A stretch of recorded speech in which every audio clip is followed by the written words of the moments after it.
ಉಪನ್ಯಾಸ ಮಾಡಿದಂತ ಶ್ರೋತ್ರಿಯ ಪರನಿಷ್ಠ ಸದ್ಗುರು ಶ್ರೀ ಶಂಕರ ಭಟ್ ಅಗ್ನಿಹೋತ್ರಿ ಇವರ ಲೇಖನವನ್ನ ಸಂಗ್ರಹ ಮಾಡಿ ಗ್ರಂಥ ರೂಪದಲ್ಲಿ ಹೊರತಂದವರು ಶ್ರೀ ಗಣಪತಿ ಭಟ್ ಅಗ್ನಿಹೋತ್ರಿ ಅಂದರೆ ಇವರ ಸುಪುತ್ರ. ಇವರೆಲ್ಲರಿಗೂ ಅನಂತ ಪ್ರಣಾಮ ಸಲ್ಲಿಸುತ್ತ ಮತ್ತೆ ಈ ಒಂದು ಗ್ರಂಥವನ್ನ ಪ್ರಕಾಶನ ಮಾಡಿದಂತ ಬಳ್ಳಿ ಜಿಯೋಹಂ ಪ್ರಕಾಶನದ ಅವರು ಕೂಡ ಅನಂತ ಕೃತಜ್ಞತೆ ವ್ಯಕ್ತಪಡಿಸುತ್ತಾ ಆತ್ಮೀಯರು, ಈಗ ನಾವು ಈ ಒಂದು ಗ್ರಂಥದ ಅವಲೋಕನದಲ್ಲಿ ಓಂ ನಮೋ ನಾರಾಯಣಾಯ ಅಂತಕ್ಕಂಥ ನಾವು ಹಲವು ಕೊಂಬೆಗೆ ಹಾರದೊಂದನೆ ಬಲವಿಡಿದು ಪ್ರತಿ ಒಳಗೊಂದರ ತಿಳಿಹಿದನು ಶ್ರೀಕೃಷ್ಣ ಗೀತಾ ಪರಿಸಮಾಪ್ತಿರ್ತಕ್ಕಂಥದ್ದು. ಇವತ್ತಿನ ಅದನ್ನೇ ಮುಂದುವರ್ತಾರೆ ಗುರುಗಳು.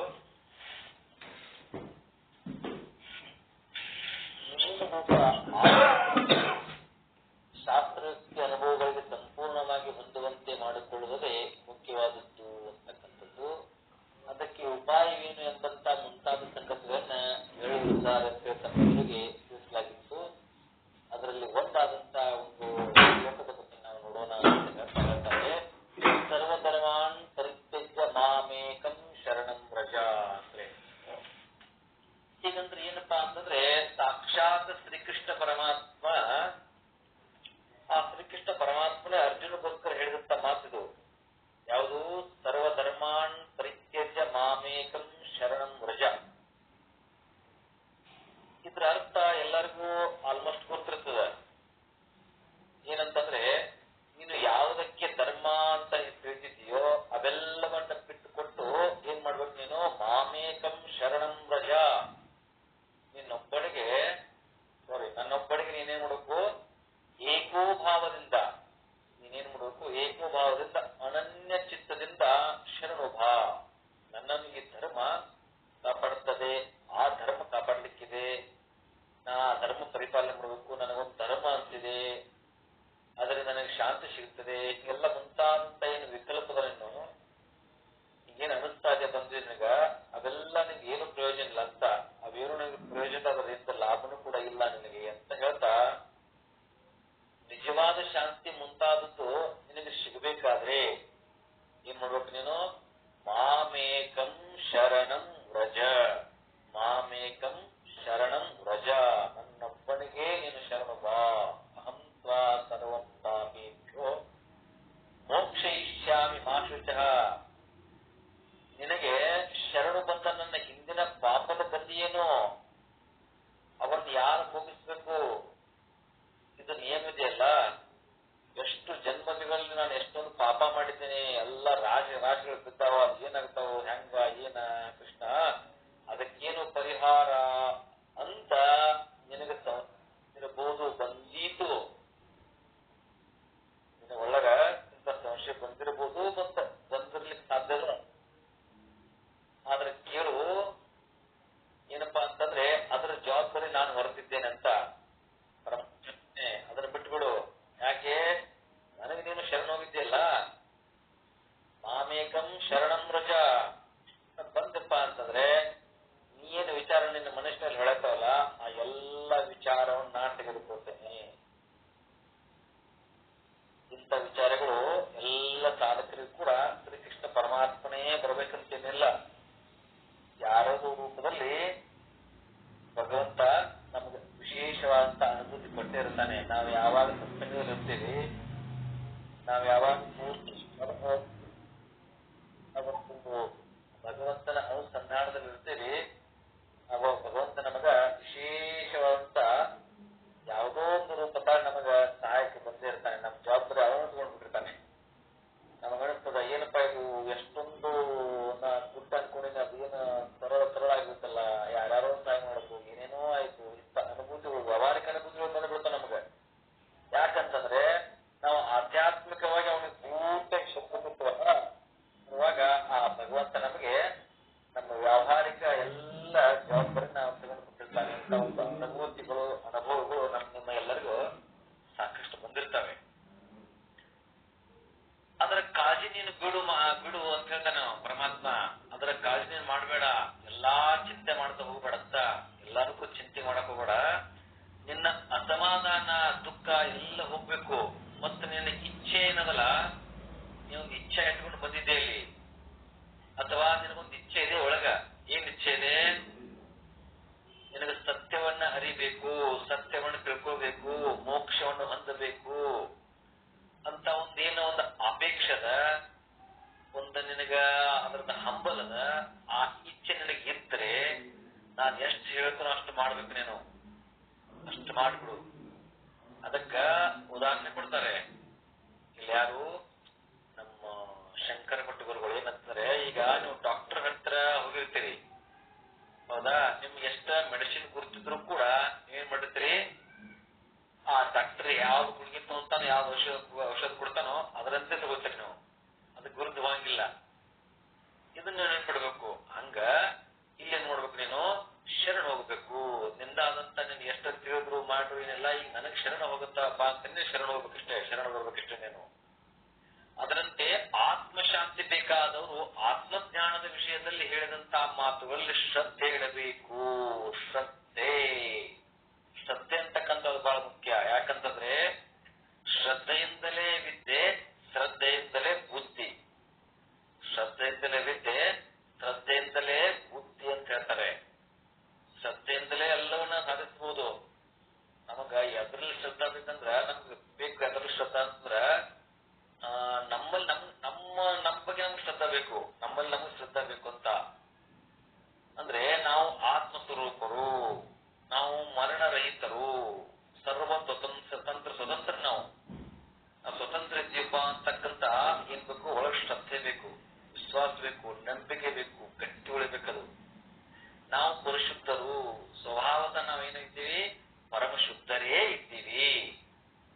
ಇಂತಹ ನಾವು ಏನಪ್ಪಾ ಅಂದ್ರ, ನಾವು ಪಾಪ ಮಾಡಿವಿ ಸಾಧ್ಯನೇ ಇಲ್ಲ ಅಂತ, ಇಂಥ ಪಾಪ ಮಾಡಿವಿ ಅಂತ ಪಾಪ ಸಾಧ್ಯ ಇಲ್ಲ. ಯಾಕಂದ್ರೆ ನಾವು ಭಗವಂತನಿಗೆ ಶರಣ ಹೋಗಿದ್ದೀವಿ ಮತ್ತು ಶ್ರದ್ಧೆ ಇಟ್ಟಿದ್ದೀವಿ. ಅದಕ್ಕೆ ಇದು ಸಾಧ್ಯ ಇಲ್ಲ. ಅದಕ್ಕೆ ಎಲ್ಲಿ ನಮ್ಗ ಶ್ರದ್ಧೆ ಇದ್ದಾಗ ಈ ತೆರನಾದಂತ ಶ್ರದ್ಧೆ ನಮ್ಮಲ್ಲಿ ಬರಬೇಕು ಅಂತಕ್ಕಂಥದ್ದು. ಅದಕ್ಕೆ ಈ ಬಗೆಯ ಶ್ರದ್ಧೆ ನಮ್ಮನ್ನ ಏನು ಮಾಡ್ತದಪ್ಪ ಅಂತಂದ್ರೆ, ನಿಜಾರ್ಥದಲ್ಲಿ ನಮ್ಮನ್ನ ಅದು ವಿಶೇಷವಾದಂತ ಆ ಮಾನವರನ್ನಾಗಿ ಆಗುತ್ತದೆ ಅಂತಕ್ಕಂಥದ್ದು. ಆ ಒಂದು ಅಷ್ಟೇ ಅಲ್ಲ, ಸಾಕ್ಷಾತ್ ನಮ್ಮನ್ನ ದೇವರನ್ನಾಗಿ ಆಗ್ತದ. ಆ ಶ್ರದ್ಧೆ ಒಂದಿದ್ರೆ ಸಾಕು, ನಮ್ಮನ್ನ ಅಲ್ಲಿ ತನಕ ಕರ್ಕೊಂಡು.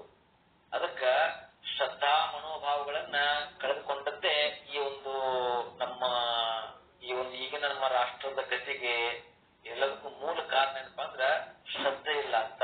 ಯಾವುದೇ ಒಂದು ನಾವು ವೃತ್ತಿ ಮಾಡ್ತಾ ಇರೋದು ಶ್ರದ್ಧೆ ಇಲ್ಲ, ರಾಷ್ಟ್ರ ಭಕ್ತಿಯಲ್ಲೂ ಶ್ರದ್ಧೆ ಇಲ್ಲ, ಎಲ್ಲಿ ಯಾವ್ದ್ರಲ್ಲೂ ಶ್ರದ್ಧೆ ಕಳ್ಕೊಂಡ್ಬಿಟ್ಟೇನೋ.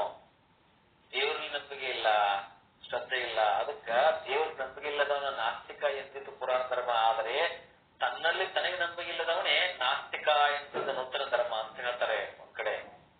ಅದಕ್ಕ ಮೊದಲು ತನ್ನ ನಂಬಿಬೇಕು. ಅದಕ್ಕೆ ಹೇಳ್ತಾರೆ ಇಲ್ಲಿ, ನಿನಗೆ ಆತ್ಮಶಾಂತಿ ಬೇಕಾದ್ರೆ ಆತ್ಮದ ಜ್ಞಾನದ ವಿಷಯದಲ್ಲಿ ಹೇಳಿದಂತ ಮಾತುಗಳನ್ನ ಶ್ರದ್ಧೆ ಇಡಬೇಕು. ಶ್ರದ್ಧೆ ಇಟ್ಟು ಅವ್ರು ಹೇಗೆ ಹೇಳ್ತಾರೋ ಅದರಂತೆ ತಿಳಿಯಲೇನೋ ಮನಸ್ಸನ್ನ ಸಜ್ಜುಗೊಳಿಸಬೇಕು ಅಂತ ನೀನು ಹೇಳಿದ್ರು. ಏನ್ ಮಾಡ್ಬೇಕು? ಮನಸ್ಸನ್ನ ಸಜ್ಜುಗೊಳಿಸ್ತಾ ಹೋಗ್ಬೇಕು, ಯಾವಾಗಲೂ ರೆಡಿ ಇರಬೇಕು. ನಮ್ಮ ಮನಸ್ಸಿನ ರೂಪವನ್ನ ಮಾರ್ಪಡಿಸ್ಕೊಳ್ಬೇಕು. ಒಂದಿಷ್ಟು ನಮ್ಮ ಮನಸ್ಸಿನ ಸಾಕಷ್ಟು ಈ ಹಿಂದೆ ಎಲ್ಲ ಕಲ್ಮಶಗಳಿರ್ತಾವೆ, ಒಂದಿಷ್ಟು ಏನಾದ್ರೂ ಒಂದಿಷ್ಟ ಅದನ್ನಲ್ಲಿ ಮಾರ್ಪಾಡು ತರಬೇಕು, ಅದನ್ನ ಬದಲಾವಣೆ ಮಾಡ್ಕೊಳ್ಬೇಕು ಅಂತಕ್ಕಂಥದ್ದು. ಅದಕ್ಕೆ ಈಗಿದ್ದ ಮನಸ್ಸಿಗೆ ಸಂಸ್ಕಾರ ಮಾಡಿ ಅದನ್ನ ಶುದ್ಧಗೊಳಿಸ್ಬೇಕು. ಈಗೇನೊಂದು ನಮ್ಮ ಮನಸ್ಸಲ್ಲ, ಆ ಮನಸ್ಸನ್ನು ಶುದ್ಧಗೊಳಿಸ್ಬೇಕಷ್ಟೇ. ಅದಕ್ಕ ಅದನ್ನ ಶುದ್ಧಗೊಳಿಸಿ ಅದಕ್ಕೊಂದಿಷ್ಟು ಸಂಸ್ಕಾರ ಕೊಡಬೇಕು, ಸಜ್ಜುಗೊಳಿಸ್ಬೇಕು, ಸಿದ್ಧಗೊಳಿಸ್ಬೇಕು, ಮಾರ್ಪಾಡುಗೊಳಿಸ್ಬೇಕು ಮತ್ತು ಸಂಸ್ಕಾರ ಕೊಡಬೇಕು. ಇವು ಬಹಳ ಮುಖ್ಯ ನೋಡ್ರಿ. ಏನು ಒಂದು ಶ್ರದ್ಧೆ ಇಡಬೇಕು ಗುರುವಿನಲ್ಲಿ. ಅವ್ರು ಹೇಳುವಂತ ವೇದ ವಾಕ್ಯ, ಅವ್ರು ಹೇಳುವಂತ ವಾಣಿ ವೇದ ವಾಕ್ಯ, ಅದರಲ್ಲಿ ಶ್ರದ್ಧೆ ಇರಬೇಕು. ಗುರುವಿನಲ್ಲಿ ಶ್ರದ್ಧೆ ಇರಬೇಕು, ಗುರುವಿನಲ್ಲಿ ಈಶ್ವರನಲ್ಲಿ ಎರಡು ಒಂದೇ. ಗುರುವಿನಲ್ಲಿ ಶ್ರದ್ಧೆ ಇರಬೇಕು. ಮತ್ತೆ ನಮ್ಮ ಮನಸ್ಸಿನಲ್ಲಿ ಆ ಒಂದು ಮನುಷ್ಯನ ರೂಪವನ್ನ ಏನು ಈ ನಮ್ಮ ಮನಸ್ಸಿನ ಒಂದು ನಾನಾ ರೂಪ ತಗೊಂಡದಲ್ಲ, ಈ ಒಂದು ಅನಾತ್ಮ ರೂಪ ತಗೊಂಡದ. ಅನಾತ್ಮಲ್ಲೇ ಆ ಒಂದು ಆತ್ಮಬುದ್ಧಿಯನ್ನು ಕಾಣ್ತಾ ಇದೀವಿ. ಎಲ್ಲ ರೂಪ ಏನದಾವಲ್ಲವು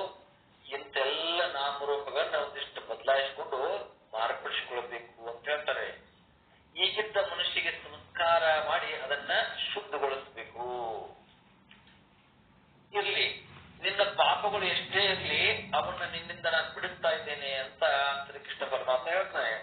ಅದಕ್ಕಾದ್ದರಿಂದ ಮಾಶುಚಃ ಅಂತಂದ್ರೆ ನೀನು ಶೋಕ ಮಾಡಬೇಡ ಎಂದು ಭಗವಂತನ ಉಪದೇಶದನ್ನ ನಿನ್ನೆ ವಿಸ್ತಾರವಾಗಿ ನಾವು ಕೇಳ್ತಾ ಇದೆ.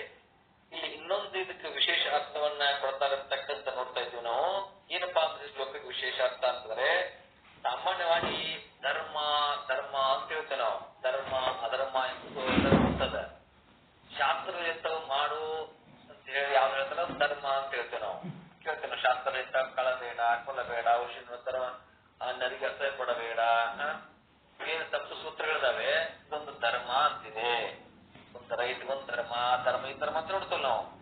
ಈ ರೀತಿಯಾಗಿ ಒಂದು ನಮ್ಗೆ ನಿಯಮ ಇದೆ, ಇಂಥದ್ದನ್ನ ಮಾಡಬೇಡ ಅಂತೇನಿದೆ ಅಲ್ಲ, ಇದು ಅವು ನಿಷೇಧ ಅಂತಕ್ಕಂಥದ್ದು.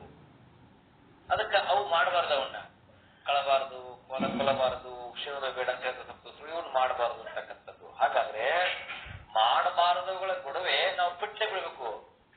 ಅವು ಬಿಡಬೇಡ ನಮಗವು. ಯಾಕಂತಂದ್ರ ಇನ್ನು ಮಾಡಬೇಕಾದವುಗಳು ವಿದ್ಯುಕ್ತ ಅಂದ್ರೆ ಧರ್ಮಗಳಂತೆ ಅವಕ್ಕೆ ಹೆಸರು. ವಿದ್ಯುಕ್ತ ಅಂದ್ರೆ ಚಾಲ ಇರ್ತಕ್ಕಂಥವು, ಸತ್ಯ ಪ್ರಸ್ತುತ ಅವಶ್ಯ ಇರ್ತಕ್ಕಂಥವು ಅಂತ ಧರ್ಮಗಳನ್ನ ಹೆಸರು ಕೇಳ್ತಾರೆ. ಅವಾಗ ಆಯಾ ವರ್ಣ ಆಶ್ರಮದವರು ತಮ್ಮನ್ನು ಉದ್ದೇಶಿಸಿ ಆ ಒಂದು ಶಾಸ್ತ್ರ ಹೇಳಿದಂತೆ ಆಯಾ ಧರ್ಮ ಕರ್ಮಗಳನ್ನ ಮಾಡಬೇಕು ಅಂತೇಳಿ ನಾವು ಕರ್ಮಕಾಂಡದಲ್ಲಿ ಹೇಳಿದ್ದು ನೋಡಿದ್ದೀವಿ ನಾವು.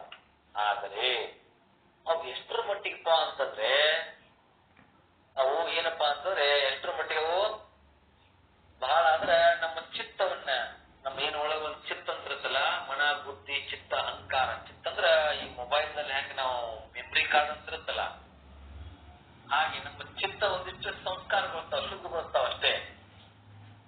ಅದು ಕೂಡ ಹೆಂಗಿರ್ಬೇಕು, ನಿಷ್ಕಾಮ ಕರ್ಮ ಅಂತಿರ್ಬೇಕು. ನಿಷ್ಕಾಮ ಕರ್ಮ, ನಿಷ್ಕಾಮ ಶಬ್ದವನ್ನು ನೋಡ್ರಿ, ಅದ್ರದಷ್ಟು ಅದ್ಭುತದ. ನಿಷ್ಕಾಮ ಯಥಾನ ಕಿಂಚತ್ ಕಾಲಯನ್ ಮುಂಚಿಕೆ ಸ್ವದೇಶು ತಥಾ ಫಲಾನಿ ಅಕಲಯನ್ ಕುರು ಕುರ್ವಾನಿ ರಾಘವ. ಯೋಗ ವಾಸ್ತವ್ಯ ಹೇಳ್ತಾರೆ ಅದನ್ನ. ಅಂದ್ರೆ ವಶಿಷ್ಠ ಋಷಿಗಳು ಶ್ರೀರಾಮನಿಗೆ ಹೇಳ್ತಾರೆ, ಹೇ ರಾಮ, ಯಾವ ರೀತಿ ಏನೂ ತಿಳಿಯದ ಒಂದು ಚಿಕ್ಕ ಮಗು ಮನಸ್ಸಿನ ಮೇಲೆ ಮಲಗಿಕೊಂಡು, ಅಂದ್ರೆ ಯಾವುದೇ ಉದ್ದೇಶಗಳಿದೆ, ಚಲನವನ್ನ ಮಾಡ್ತಾ ಇರ್ತದಲ್ಲ, ಆ ಚಲನವನ್ನ ಮಾಡ್ತಾ ಇರ್ತದೆಯೋ ಆ ರೀತಿ ಫಲದ ಆಶೆಯನ್ನು ಮಾಡಿ ಏನ್ ನೋಡ್ಬೇಕು, ಕರ್ಮವನ್ನು ಮಾಡ್ತಾ ಮಾಡ್ತಾ ಹೋಗು ಅಂತ ಹೇಳ್ತಾನೆ. ಕರ್ಮಣ್ಯೇವಾಧಿಕಾರಸ್ತೆ ಮಾ ಫಲೇಶು ಕದಾಚನ ಮಾ ಕರ್ಮ ಫಲ ಹೇತು ಭೂಮಾತೆ ಸಂಗೋಸ್ತ ಕರ್ಮಣಿ ಅಂತ ಭಗವದ್ಗೀತೆಯಲ್ಲಿ ನೋಡ್ತೇವೆ ನಾವು. ಇಲ್ಲಿ ಹೇಳ್ತಾನೆ ಭಗವಂತ, ನಿನ್ನ ಅಧಿಕಾರವು ಕೇವಲ ಏನಪ್ಪಾ ಅಂತಂದ್ರೆ ಮಾಡೋದಕ್ಕಷ್ಟೇ. ಏನ್ ಮಾಡೋದಕ್ಕೆ? ಕರ್ಮವನ್ನು ಮಾಡೋದಕ್ಕೆ ಸೀಮಿತವಾಗಬೇಕು. ನೀನು ಕರ್ಮದ ಫಲ ಇಚ್ಛೆನ ಇಟ್ಕೊಳ್ಬೇಡ ಅಂತ.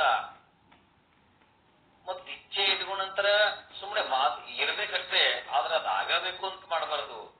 ನಾ ಎಷ್ಟು ಎಕ್ಸಾಮ್ ಬರ್ತೀನಿ, ನನಗದು ರಿಸಲ್ಟ್ ಬರಬೇಕು ಅಂತ ಹಾರಿಕಾಗಿರ್ಬೇಕು, ಅದು ಇಷ್ಟ ಬರಬೇಕು, ಹಿಂಗ ಬರ್ಬೇಕು ಅಂತ ಅನ್ಬೇಡ. ಅದಕ್ಕ ಕರ್ಮದ ಫಲ ಉದ್ದೇಶಿಸಿಕೊಂಡು ಏನೂ ಉಪಯೋಗ ಇಲ್ಲ. ಮತ್ತು ಕರ್ಮಗಳನ್ನ ಮಾಡದಿರುವ ವಿಚಾರವನ್ನ ಅಂದ್ರೆ ಮಾಡಬೇಡ ಅಂತ ಮನುಷ್ಯನಲ್ಲಿ ಇದನ್ನ ಒಳಗೆ ಇಟ್ಕೋಬೇಡ ಅಂತ. ಅದಕ್ಕ ಯೋಗಸ್ಥ ಕುರು ಕರ್ಮಣಿ ಸಂಗಂ ತ್ಯಕ್ತ್ವಾ ಧನಂಜಯ ಸಿದ್ಧ ಸಿದ್ಧಯೋ ತಮೋ ಭೂತ್ವ ಸಮತ್ವಂ ಯೋಗ ಉಚ್ಯತೆ ಅಂತೇಳಿ ಭಗವಂತ ಹೇಳ್ತಾನೆ. ಹೇ ಅರ್ಜುನ, ನೀನು ಯೋಗದಲ್ಲಿ ಕೇವಲ ಸ್ಥಿರನಾಗು. ಯೋಗದಲ್ಲಿ ಸ್ಥಿರನಾಗಿ ನಿನ್ನ ಕರ್ತವ್ಯವನ್ನ ಮಾಡಿ ನೀನು ಯಶ ಅಪಯಶ ಅಂತಿನದಲ್ಲ, ಆ ಆಸಕ್ತಿ ಬಿಟ್ಟು ಬಿಡು. ಗೆಲುವು ಸೋಲು ಅಂತ ಬಿಟ್ಟು ಬಿಡು. ಮನುಷ್ಯನ ಇಂಥ ಸಮತೋಲನಕ್ಕೆ ಏನಂತಾರೆ? ಯೋಗ ಯೋಗ ಅಂತ ಕರೀತಾರೆ. ಅದಕ್ಕ ಇಂಥ ಒಂದು ನಿಷ್ಕಾಮ ಕರ್ಮವನ್ನು ಮಾಡ್ತಾ ಇರಬೇಕು. ಅದಕ್ಕೆ ಏನ್ ಹೇಳ್ತಾರೆ, ಬಹಳ ಆದ್ರ ಇಂಥ ಒಂದು ಕರ್ಮಕಾಂಡ ಏನ್ ಹೇಳ್ಬೇಕು, ಇವು ಒಳ್ಳೆ ಆದ್ರೆ ಚಿತ್ತವನ್ನ ಸಂಸ್ಕಾರಗೊಳ್ತಾವ ಅಷ್ಟೇ. ಅದು ಕೂಡ ಹೆಂಗಿರ್ಬೇಕು? ನಿಷ್ಕಾಮ ಕರ್ಮ. ಈಗೇನು ಹೇಳಿದಿಲ್ಲ ನಾವು, ಈ ರೀತಿಯಾಗಿ ನಿಷ್ಕಾಮವಾಗಿ ಆಚರಿಸಿದಾಗ ಮಾತ್ರ. ಮತ್ತೇನಪ್ಪಾ ಅಂತಂದ್ರೆ ಏನನ್ನಾದ್ರೂ ಅಪೇಕ್ಷಿಸಿ ಆಯಾ ಧರ್ಮವನ್ನು ಮಾಡುವುದು ಸಾಕಷ್ಟು ಜನರು ಇದ್ದಾರೆ ಜಗತ್ತಿನಲ್ಲಿ. ಅದಲ್ಲ, ಸಾಕಷ್ಟು ಇದ್ದಾರೆ. ಏನಾದ್ರೂ ಒಂದು ಅಪೇಕ್ಷೆ ಇಟ್ಟುಕೊಂಡ ಮಾಡೋದು. ನನಗಿಂತದೊಂದು ಏನಾದ್ರೂ ಒಂದು ವ್ಯವಹಾರಿಕವಾಗಿ ನನಗಿಂದ ಸಿದ್ಧಿ ಆಗ್ಲಿ, ನನಗ ನನ್ನ ಮಕ್ಕಳ ಮದುವೆ ಆಗ್ಲಿ, ಮತ್ತೇನೋ ಆಗ್ಲಿ ನನಗ, ಹಿಂಗ ಒಂದು ಆಪೇಕ್ಷೆ ಇಟ್ಕೊಂಡು ಈ ಒಂದು ಧರ್ಮವನ್ನು ಮಾಡೋರು ಸಾಕಷ್ಟು ನಾವು ನೋಡ್ತೀವಿ. ಇಲ್ಲೊಂದಲ್ಲ, ಅವರಿಗೆ ಅವುಗಳಿಗೆ ನಿರ್ದಿಷ್ಟವಾದಂತ ಫಲ ಸಿಗುದಿಲ್ಲಂತಲ್ಲ. ಯಾಕಂದ್ರೆ ಯಾವುದೇ ಒಂದು ಸಂಕಲ್ಪ, ಏನೋ ಒಂದು ಪೂಜಾ ವಗೇರೆ ಕರ್ಮಕಾಂಡ ಮಾಡ್ತಾರಲ್ಲ, ಸಿಗುದಿಲ್ಲಂತಲ್ಲ. ಯಾಕಂದ್ರೆ ಅವನು ಅಲ್ಲಗಳಿಬಾರ್ದು, ಅವು ಸಿಗ್ತದೆ. ಎಂತದು ಕ್ಷಣಿಕ ಸುಖ, ಕ್ಷಣಿಕ ಫಲ ಅಂತವು. ನಿರ್ದಿಷ್ಟವಾದ ಫಲ ಸಿಗ್ತವ್ರಿಗೆ. ಅದಕ್ಕ ಶಾಶ್ವತವಾದಂತ ಸಮಾಧಾನ ಸಿಗುದಿಲ್ಲ ಅಂತ. ಅದಕ್ಕೆ ಶಾಶ್ವತವಾದಂತ ಸಮಾಧಾನ ಯಾರಿಂದಲೂ ಸಿಗುವುದಿಲ್ಲ ಅಂತ ಹೇಳ್ತಾರೆ. ಯಾಕಂದ್ರೆ ಯಾವ ಕರ್ಮ ಫಲಗಳಿಂದಲೂ ಅದು ಸಿಗಲಿಕ್ಕೆ ಸಾಧ್ಯ ಇಲ್ಲ. ಅದಕ್ಕೆ ಬೇರೆ ಉಪಾಯವೇ ಇದೆ ಅಂತಕ್ಕಂಥದನ್ನ ಹೇಳ್ತಾರೆ. ಅದಕ್ಕೆ ಏನು ಉಪಾಯ ಅಂತಕ್ಕಂಥ ಯೋಚಿಸಿ ನೋಡೋಣ ನಾವು. ಏನಂತಂದ್ರೆ, ಈ ಶ್ಲೋಕಕ್ಕೆ ಇನ್ನೊಂದು ಅರ್ಥ ಅಂತ ಹೇಳ್ಕೊಂಡ್ ಬಂದ್ರಲ್ಲ. ಈಗ ಏನ್ ಅರ್ಥ ಅಂತಂದ್ರೆ, ಜ್ಞಾನ ಪರವಾಗಿ ಅರ್ಥ ಮಾಡಿದರೆ ಯಾವಾಗ್ಲೂ ಈ ಜ್ಞಾನ ಶಾಸ್ತ್ರವನ್ನೇ ಕೇಳುತ್ತಿರುವಂತ ತಮ್ಮಂತರಿಗೆ ಅದರಿಂದ ಪರಮ ಪ್ರಯೋಜನವಾದೀತು ಅಂತ ನನ್ನ ಭಾವನೆ. ಆ ರೀತಿಯಿಂದಲೂ ಕೆಲವರು ಹಿಂದಿನವರು ಹೇಳಿದ್ದಾರೆ. ಏನ್ ಹೇಳ್ತಾರೆ, ಈ ಶ್ಲೋಕಕ್ಕೆ ಅರ್ಥ ಬರೆದಿದ್ದಾರೆ. ಇಲ್ಲಂತಲ್ಲ, ಏನ್ ಬರೆದಿದ್ದಾರೆ, ನಾನು ಹೊಸದಾಗಿ ಅದೇನೇನು ಹೇಳುತ್ತಿಲ್ಲ, ಇನ್ನು ಸಾಕಷ್ಟು ಜನ ಬರೆದಿದ್ದಾರೆ.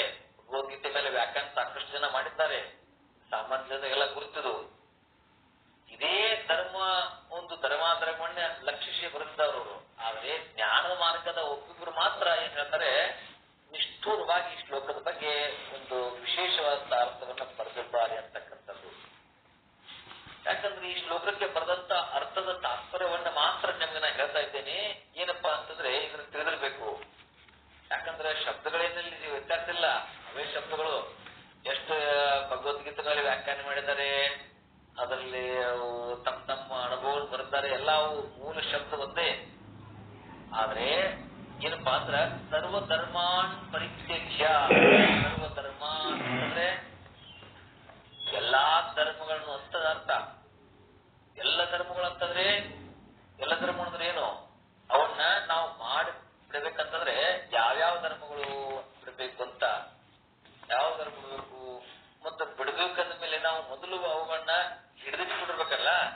ಅಂದ್ರೆ ಬಿಡಾಕ ನಾವು ಹಿಡಿದಿಟ್ಕೊಂಡಿಲ್ಲ ಅವನ, ಮತ್ತೆ ಹಿಡಿದುಕೊಂಡಿದ್ದೇವು, ಮತ್ತೆ ಬಿಡ್ಬೇಕಾಗಿದ್ದೇವು. ಎಲ್ಲಿ ಹಿಡ್ಕೊಂಡಿದ್ದೇವು ನಾವು, ಏನಿದು ಹಿಡಿದವನಿಗೆ ನಾವು ಅವುಗಳನ್ನ ಬಿಡ್ಬೇಕು ಅಂತ ಹೇಳ್ಬೇಕು ನಾವು. ಮತ್ತೆ ಯಾವ ಹಿಡಿದವನ ಇಲ್ಲಿ, ಅವನು ಅವುಗಳನ್ನ ಬಿಡುವ ಮಾತೇ ಇಲ್ಲ ಅಂತ. ಯಾರು ಹಿಡಿದಿಲ್ಲ ಅವ್ರು ಬಿಡುವ ಮಾತೇ ಇಲ್ಲ. ಹಾಗಾದ್ರೆ ನಾವು ಯಾವ ಧರ್ಮವನ್ನು ಹಿಡಿದುಕೊಂಡಿದ್ದೇವೆಯೋ, ಯಾವ ಧರ್ಮಗಳಿದ್ದೇವೆ ನಾವು ಅಂತ ನಮಗೆ ಪ್ರಶ್ನೆ ಹಾಕೊಂಡ್ರೆ, ಕೇಳಿದ್ರೆ ಸಮಾಧಾನದಿಂದ ಆಲಿಸಿ, ನಾನಲ್ಲದ ದೇಹದ ಧರ್ಮಗಳನ್ನು ನಾನು ಹಿಡಿದುಕೊಂಡಿದ್ದೇನೆ. ಏನು, ನಾನಲ್ಲದ ದೇಹದ ಧರ್ಮಗಳನ್ನು ಹಿಡಿದುಕೊಂಡಿದ್ದೇನೆ. ನಾನು ದೇಹವು ಸೊರಗಿದ್ರೆ ನಾನು ಸೊರಗಿದೆ ಅಂತ ಇದ್ದೀನಿ. ದೇಹಾತ್ಮ ಬುದ್ಧಿ ಅನಾತ್ಮ, ಹೌದಾ? ಅನ್ನುತ್ತೇನೋ ಅನ್ನುದಿಲ್ವೋ ನಾವು ಅಂತೀವಿ. ಅನ್ನೋದಿಲ್ಲ, ನಾವು ಸಹಜ ಇರ್ತೀವಿ. ಸಾಮಾನ್ಯ ಜನರ ಇರ್ತಾರೆ ನೋಡ್ರಿ, ಅವ್ರ ಶಾರೀರಿಕವಾಗಿ ಒಂದ್ ಸ್ವಲ್ಪ ಖುಷಿ ಅಂದ್ರ ಆಯ್ತಪ್ಪ ನಾನು ಸೊರಗಿದ್ದೀನಿ, ನಾನು ಅದಕ್ಕೆ ಅವ್ರು ಮಾನಸಿಕವಾಗಿ ದೈಹಿಕವಾಗಿ ಎಲ್ಲ ಹೊರಗೋಗಿ ಬಿಡ್ತಾರ ಅವರು ಅಂತೀವಿ. ಇದೆಲ್ಲ ಎಲ್ಲರೂ ಅನುಭವಕ್ಕೆ ಬಂದಿರ್ತದ. ಆರೋಗ್ಯವಾಗಿದ್ರೆ ನಾನು ಚೆನ್ನಾಗಿದ್ದೇನೆ, ಆರಾಮಾಗಿದ್ದೇನೆ, ಅದ್ಭುತವಾಗಿದ್ದೇನೆ, ಮಸ್ತ್ ಆಗಿದ್ದೇನೆ ಅಂತೇವಿ. ಈ ದೇಹವೇ ನಾನೆಂಬ ತಿಳುವಳಿಕೆಯಿಂದ, ತಪ್ಪು ತಿಳುವಳಿಕೆಯಿಂದ ಈ ದೇಹದ ಧರ್ಮಗಳೇ ನನ್ನ ಅಂತೇಳಿ ತಿಳಿದಿದ್ದನಲ್ಲ, ಇದನ್ನ ಬಿಡು ಅಂತ ಹೇಳ್ತಾರೆ. ಮತ್ತೆ ಎಲ್ಲ ವ್ಯಾಖ್ಯಾನ ಅಂತಂದ್ರೆ ಇಷ್ಟು ನಿಷ್ಠೂರವಾಗಿ ಹೇಳ್ಬೇಕು. ಇದನ್ನ ಬರೀ ಹೇಳುದಾಯ್ತು, ಅದನ್ನ ಬಿಡ್ಬೇಕಲ್ಲ. ಅಂದ್ರೆ ನಾನು ದೇಹ ಅಂತೇಳಿ ನಿನಗೆ ಒಂದು ಭಾವನೆ ಇದೆ ನೋಡು, ಅದನ್ನ ಬಿಟ್ಟಪ್ಪ ಅಂತಂದ್ರ ಅದರ ಧರ್ಮವನ್ನ ಬಿಟ್ಟು, ಅದರ ಧರ್ಮವನ್ನು ಬಿಟ್ಟಂತೆ. ಏನೋ ಇದಕ್ಕೊಂದು ದೇಹ ಧರ್ಮ ಅಂತ ಹೇಳಿಲ್ಲ ನಾವು. ಯಾವುದು ಈ ದೇಹವೇ ನಾನು ದೇಹವೇ ನಾನಲ್ಲದ ಈ ದೇಹ, ಈ ಧರ್ಮವನ್ನು ಹಿಡ್ಕೊಂಡಿದ್ದಲ್ಲ, ಅದನ್ನ ಬಿಟ್ರ ಆ ದೇಹ ಧರ್ಮ ಬಿಟ್ಟಂಗಂತ. ಅದಕ್ಕ ನಾನು ಹುಟ್ಟಿದ್ದೇನೆ, ಈ ದೇಹ ಹುಟ್ಟಿದೆ, ನಾನು ಹುಟ್ಟಿದ್ದೇನೆ ಎಂಬಂತ ಭಾವನೆ ಆಗಿದೆ ನಮಗ. ಅದಕ್ಕ ತಪ್ಪು ತಿಳುವಳಿಕೆ ಆಗಿದೆ ನಮ್ಮಲ್ಲಿ. ಯಾಕಂದ್ರ ನನ್ನ ಸ್ವಭಾವ, ನನ್ನ ಮೂಲ ಸ್ವರೂಪ ಏನದ, ಮೂಲ ಸ್ವರೂಪ, ಆ ಮೂಲ ಸ್ವರೂಪ ಇರೋದಕ್ಕೆ ಅದು ಹುಟ್ಟುವುದಿಲ್ಲ, ಸಾಯುವುದಿಲ್ಲ. ಅದು ನಾನು ನಿಜವಾಗಿ ಹುಟ್ಟಿಲ್ಲ, ನೀವು ಯಾರು ಹುಟ್ಟಿಲ್ಲ, ಇಲ್ಲಿ ಕುಳಿತವ್ರು ನೀವು ಯಾರು ಹುಟ್ಟಿಲ್ಲ. ಆದರೆ ನಾನು ಹುಟ್ಟಿದ್ದೇನೆ ಎಂದು ಎಲ್ಲರೂ ತಿಳ್ಕೊಂಡಿರ್ತಾರೆ. ಯಾರು ಕೂತ್ರೆ ನಾನು ಹುಟ್ಟಿದ್ದೇನೆ ಅಂತ ತಿಳ್ಕೊಂಡಿರ್ತಾರೆ. ಆದ್ರೆ ನೀವು ಯಾರು ಕೂತ್ರಲ್ಲಿ ಯಾರು ಹುಟ್ಟಿಲ್ಲ. ನೀವು ಹಾಗೆ ತಿಳಿದುಕೊಳ್ತಿರ್ಬೋದು. ಆದರೆ ಹುಟ್ಟಿದ್ದು ದೇಹವೇ ಹೊರತು ಈ ದೇಹದ ಒಳಗಿರತಕ್ಕಂಥ ಶಾಶ್ವತ ಏನೋ ಒಂದು ವಸ್ತು ಅದ. ಆ ವಸ್ತು ಏನಿದೆಯೋ ಅದು ಯಾವುದನ್ನ ನಾವು ತಿಳಿಬೇಕಾಗಿದೆಯೋ ಅದು ಹುಟ್ಟೇ ಇಲ್ಲ, ಹುಟ್ಟುವುದು ಇಲ್ಲ. ನ ಜಾಯತೆ ಪ್ರೀಯತೆ, ಅದು ಹುಟ್ಟಿದಿಲ್ಲ, ಸಾಯುವುದಿಲ್ಲ ಅಂತಕ್ಕಂಥದ್ದು. ಇಂಥ ಒಂದು ಚಿಂತನ ಮತ್ತೆ ಮುಂದುವರಿಸ್ತಾರೆ. ನ ಜಾಯತೆ ಪ್ರೀಯತೆ ಅಂತಕ್ಕಂಥದ್ದನ್ನ ನಾಳೆ ನೋಡೋಣ ಅಂತ ಹೇಳ್ತಾ ಈ ಚಿಂತನಕ್ಕೆ ಮಂಗಲ ಹೇಳಿ ಈ ಒಂದು ಚಿಂತನವನ್ನ ಗುರುಪಾದಗಳಲ್ಲಿ ಅರ್ಪಣೆ ಮಾಡೋಣ. ಓಂ ಶಾಂತಿ ಶಾಂತಿ ಶಾಂತಿ.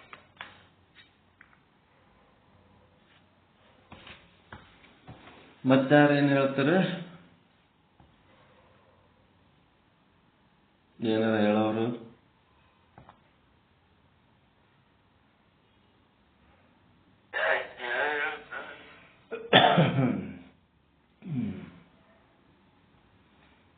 ಯಾರಿಲ್ಲ. ಓಂ ಸದ್ಗುರು ಶ್ರೀ ಶುದ್ಧ ಬ್ರಹ್ಮಣೇ ನಮಃ.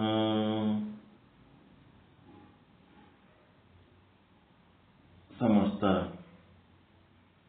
ಶುದ್ಧ ಬ್ರಹ್ಮ ಸ್ವರೂಪರೇ ಹಾಗೂ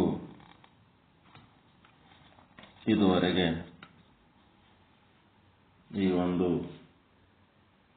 ವೇದಾಂತ ಪ್ರವಚನದ ಪ್ರಾಸ್ತಾವಿಕ ನುಡಿಯನ್ನು ಪೂರೈಸಿದಂಥ ಶುದ್ಧ ಬ್ರಹ್ಮನಿಷ್ಠ ಸದ್ಗುರು ಶ್ರೀ ಕಂಬಿ ಪ್ರಕಾಶ್ ಗುರುಗಳೇ, ತಮ್ಮೆಲ್ಲರಿಗೂ ಅನಂತ ಅನಂತ ಪ್ರಣಾಮಗಳು.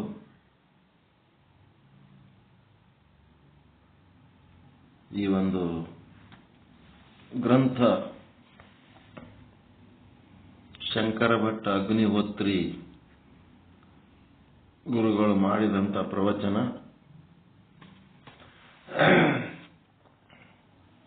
ಅವರ ಒಂದು ಸರಳ ಸಜ್ಜನಿಕೆ ಯಾವ ರೀತಿ ಇತ್ತು ಅನ್ನೋಂಥದ್ದು ಈ ಗ್ರಂಥದ ಹಿಂದಿನ ಪುಟ ಬೆನ್ನುಡಿ ಅಂತಾರೆ. ಬೆನ್ನುಡಿಯಲ್ಲಿ ತಿಳಿಸಿದ್ದಾರೆ. ಇಷ್ಟೊಂದು ಆಧ್ಯಾತ್ಮಿಕ ಆಳ ಮತ್ತು ಸರಳ ರೀತಿಯಲ್ಲಿ ಎಲ್ಲರಿಗೂ ತಿಳಿಯುವ ಹಾಗೆ ಹೇಳುವಂತ ಆಳಕ್ಕೆ ಹೋಗಿರ್ತಾರ, ಎಲ್ಲ ಮಾಡಿರ್ತಾರ, ಇನ್ನೊಬ್ಬರಿಗೆ ಹೇಳಕ್ ಬರಂಗಿಲ್ಲ.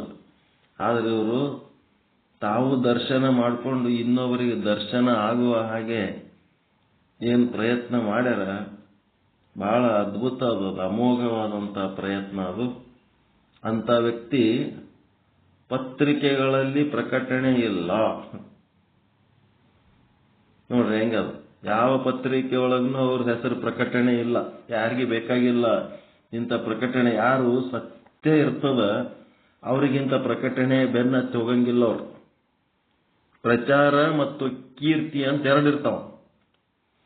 ಕೀರ್ತಿ ಅಂದ್ರೆ ಹೆಂಗ, ಜನರು ಬಾಯಿ ಒಳಗ ಇವ್ರ ಬಗ್ಗೆ ಪ್ರಶಂಸೆ ಮಾಡೋದಕ್ಕೆ ಕೀರ್ತಿ ಅಂತಾರೆ.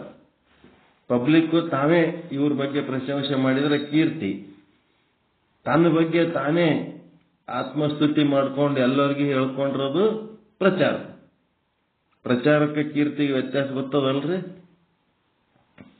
ಕೀರ್ತಿ ಅಂದ್ರೆ ಜನರ ಬಾಯಾಗಿರ್ತಾನ, ಎಲ್ಲರೂ ಅವನಿಗೆ ಹೊಗಳ್ತಿರ್ತಾರ, ಅದು ಕೀರ್ತಿ. ಕೀರ್ತಿದಾಗ ಮತ್ತೆ ಅಪಕೀರ್ತಿ ಅಂತೂ ಅದ.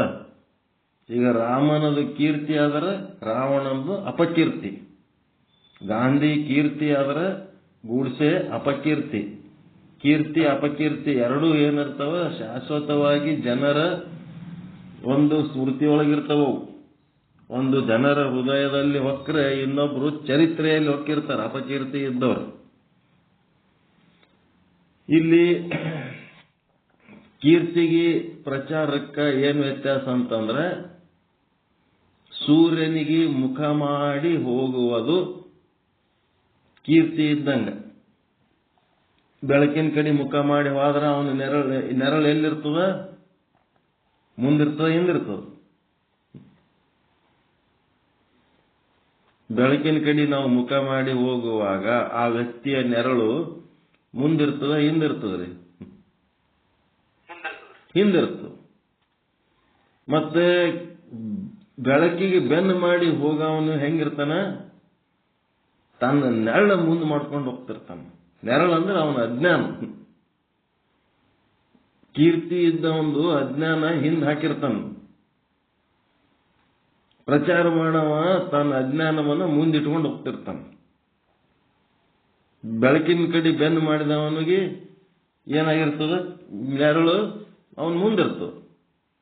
ಹಂಗಿದು ಇಲ್ಲಿ ಪತ್ರಿಕೆಗಳಲ್ಲಿ ಪ್ರಕಟಣೆ ಇಲ್ಲ, ಪ್ರಚಾರವಿಲ್ಲ, ಕರಪತ್ರವಿಲ್ಲ, ಭಿತ್ತಿಪತ್ರಗಳ ಪ್ರದರ್ಶನವಿಲ್ಲ.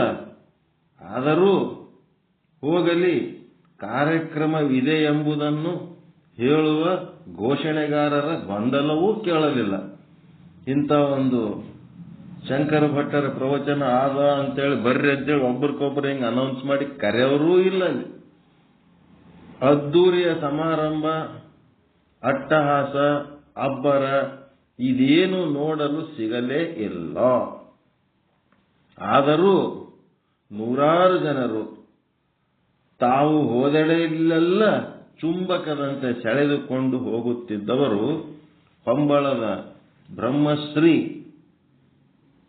ಶಂಕರ ಭಟ್ಟ ಅಗ್ನಿಹೋತ್ರಿಯವರು. ಪತ್ರಿಕೆಗಳಲ್ಲಿ ಏನೋ ಬರುತ್ತೆ, ಯಾರೋ ಮಾತಾಡಿದ ಭಾಷಣಗಳು ಉದ್ದುದ್ದವಾಗಿ ಪ್ರಕಟವಾಗುತ್ತೆ. ಶಂಕರ ಭಟ್ಟರ ಉಪನ್ಯಾಸ ಸಾರವೇಕೆ ಪ್ರಕಟವಾಗುವುದಿಲ್ಲ ಎಂಬುವುದು ಅವರ ಶಿಷ್ಯರ ಅನೇಕರ ಅನಿಸಿಕೆ. ಪತ್ರಿಕೆಗಳೊಳಗೆ ಯಾಕೆ ಬರಲ್ಲ ಇವ್ರದು? ಯಾರ್ಯಾರ್ದೋ ಬರ್ತಾವ, ಇವ್ರದ್ದು ಯಾಕೆ ಬರಲ್ಲ? ಇದನ್ನು ತಿಳಿದೋ ಏನೋ ಒಂದು ಬಾರಿ ನೇರವಾಗಿ ಹೇಳಿದ್ದರು. ಪೇಪರ್ನಾಗ ಹಾಕ್ಬೇಕಂತೀರೇನಪ್ಪ ನಮ್ಮ ಪ್ರವಚನ ಅಂತೇಳಿ ಶಿಷ್ಯರಿಗೆ ಅವರೇ ಹೇಳಿರ್ತಾರೆ. ಸತ್ಯಕ್ಕೆ ಪ್ರಚಾರ ಬೇಕಿಲ್ಲ. ಅವ್ರಂತ ಉತ್ತರ ನೋಡ್ರಿ. ಸತ್ಯಕ್ಕೆ ಪ್ರಚಾರ ಬೇಕಿಲ್ಲ, ಅದು ತಾನೇ ಪ್ರಕಾಶಿಸುತ್ತದೆ. ಸ್ವಯಂ ಪ್ರಕಾಶ. ಅದ್ವೈತ ಇದು ಸತ್ಯಸ್ಥಿತಿ. ಅದರ ಅರಿವು ಮಾಡಿಕೊಳ್ಳಲು ಜನರು ತಾವಾಗಿಯೇ ಮುಂದೆ ಬರುತ್ತಾರೆ. ನನಗೆ ಪ್ರಚಾರ ಏಕೆ ಬೇಕು? ಎದಕ್ಕೆ ಬೇಕು ನಮಗೆ ಪ್ರಚಾರ ಅಂತ? ಪ್ರಚಾರ ಬೇಡ ಎಂಬುದು ಅವರ ಪ್ರಶ್ನೆಯಾಗಿತ್ತು. ಶಂಕರ ಭಟ್ಟರ ಉಪನ್ಯಾಸಗಳ ಕೇಳುಗರಲ್ಲಿ ಆಗರ್ಭ ಶ್ರೀಮಂತರು, ಕಡುಬಡವರು, ಲೌಕಿಕದಲ್ಲಿ ಘಾಸಿಯಾದವರು, ಲೌಕಿಕದಲ್ಲಿ ಬೇಕಾದಷ್ಟು ಗಳಿಸಿದವರು, ಕೀರ್ತಿವಂತರು, ಕಲಾವಿದರು, ಎಲ್ಲರೂ, ಎಲ್ಲ ವರ್ಗಗಳ ಜನರೂ ಇರುತ್ತಿದ್ದರು. ಎಲ್ಲರೂ ಇರ್ತಿದ್ರು ಅದ್ರಾಗ. ಅದರಲ್ಲೇನು ಎಲ್ಲ ವರ್ಗಗಳ ಜನ ಇದ್ರೂ ಸಹಿತ ಅಲ್ಲಿ ಭೇದ ಭಾವ ಇರುತ್ತಿರಲಿಲ್ಲ. ಯಾವ ಅರ್ಥದಲ್ಲೂ ದ್ವೈತ ಅಲ್ಲಿ ಇರುತ್ತಿರಲಿಲ್ಲ. ಅವರು ಇವರು ಅನ್ನೋ ಭಾವನೆ ಇಲ್ಲವೇ ಇಲ್ಲ. ಎಲ್ಲರಿಗೂ ಸ್ವಾಗತ. ಈ ಶಿವೋಹಂದ ಅನುಭವ, ನಿತ್ಯ ಸುಖದ ಅನುಭವವನ್ನು ಶಂಕರ ಭಟ್ಟರು ಸಮಾನವಾಗಿ ಹಂಚುತ್ತಿದ್ದರು.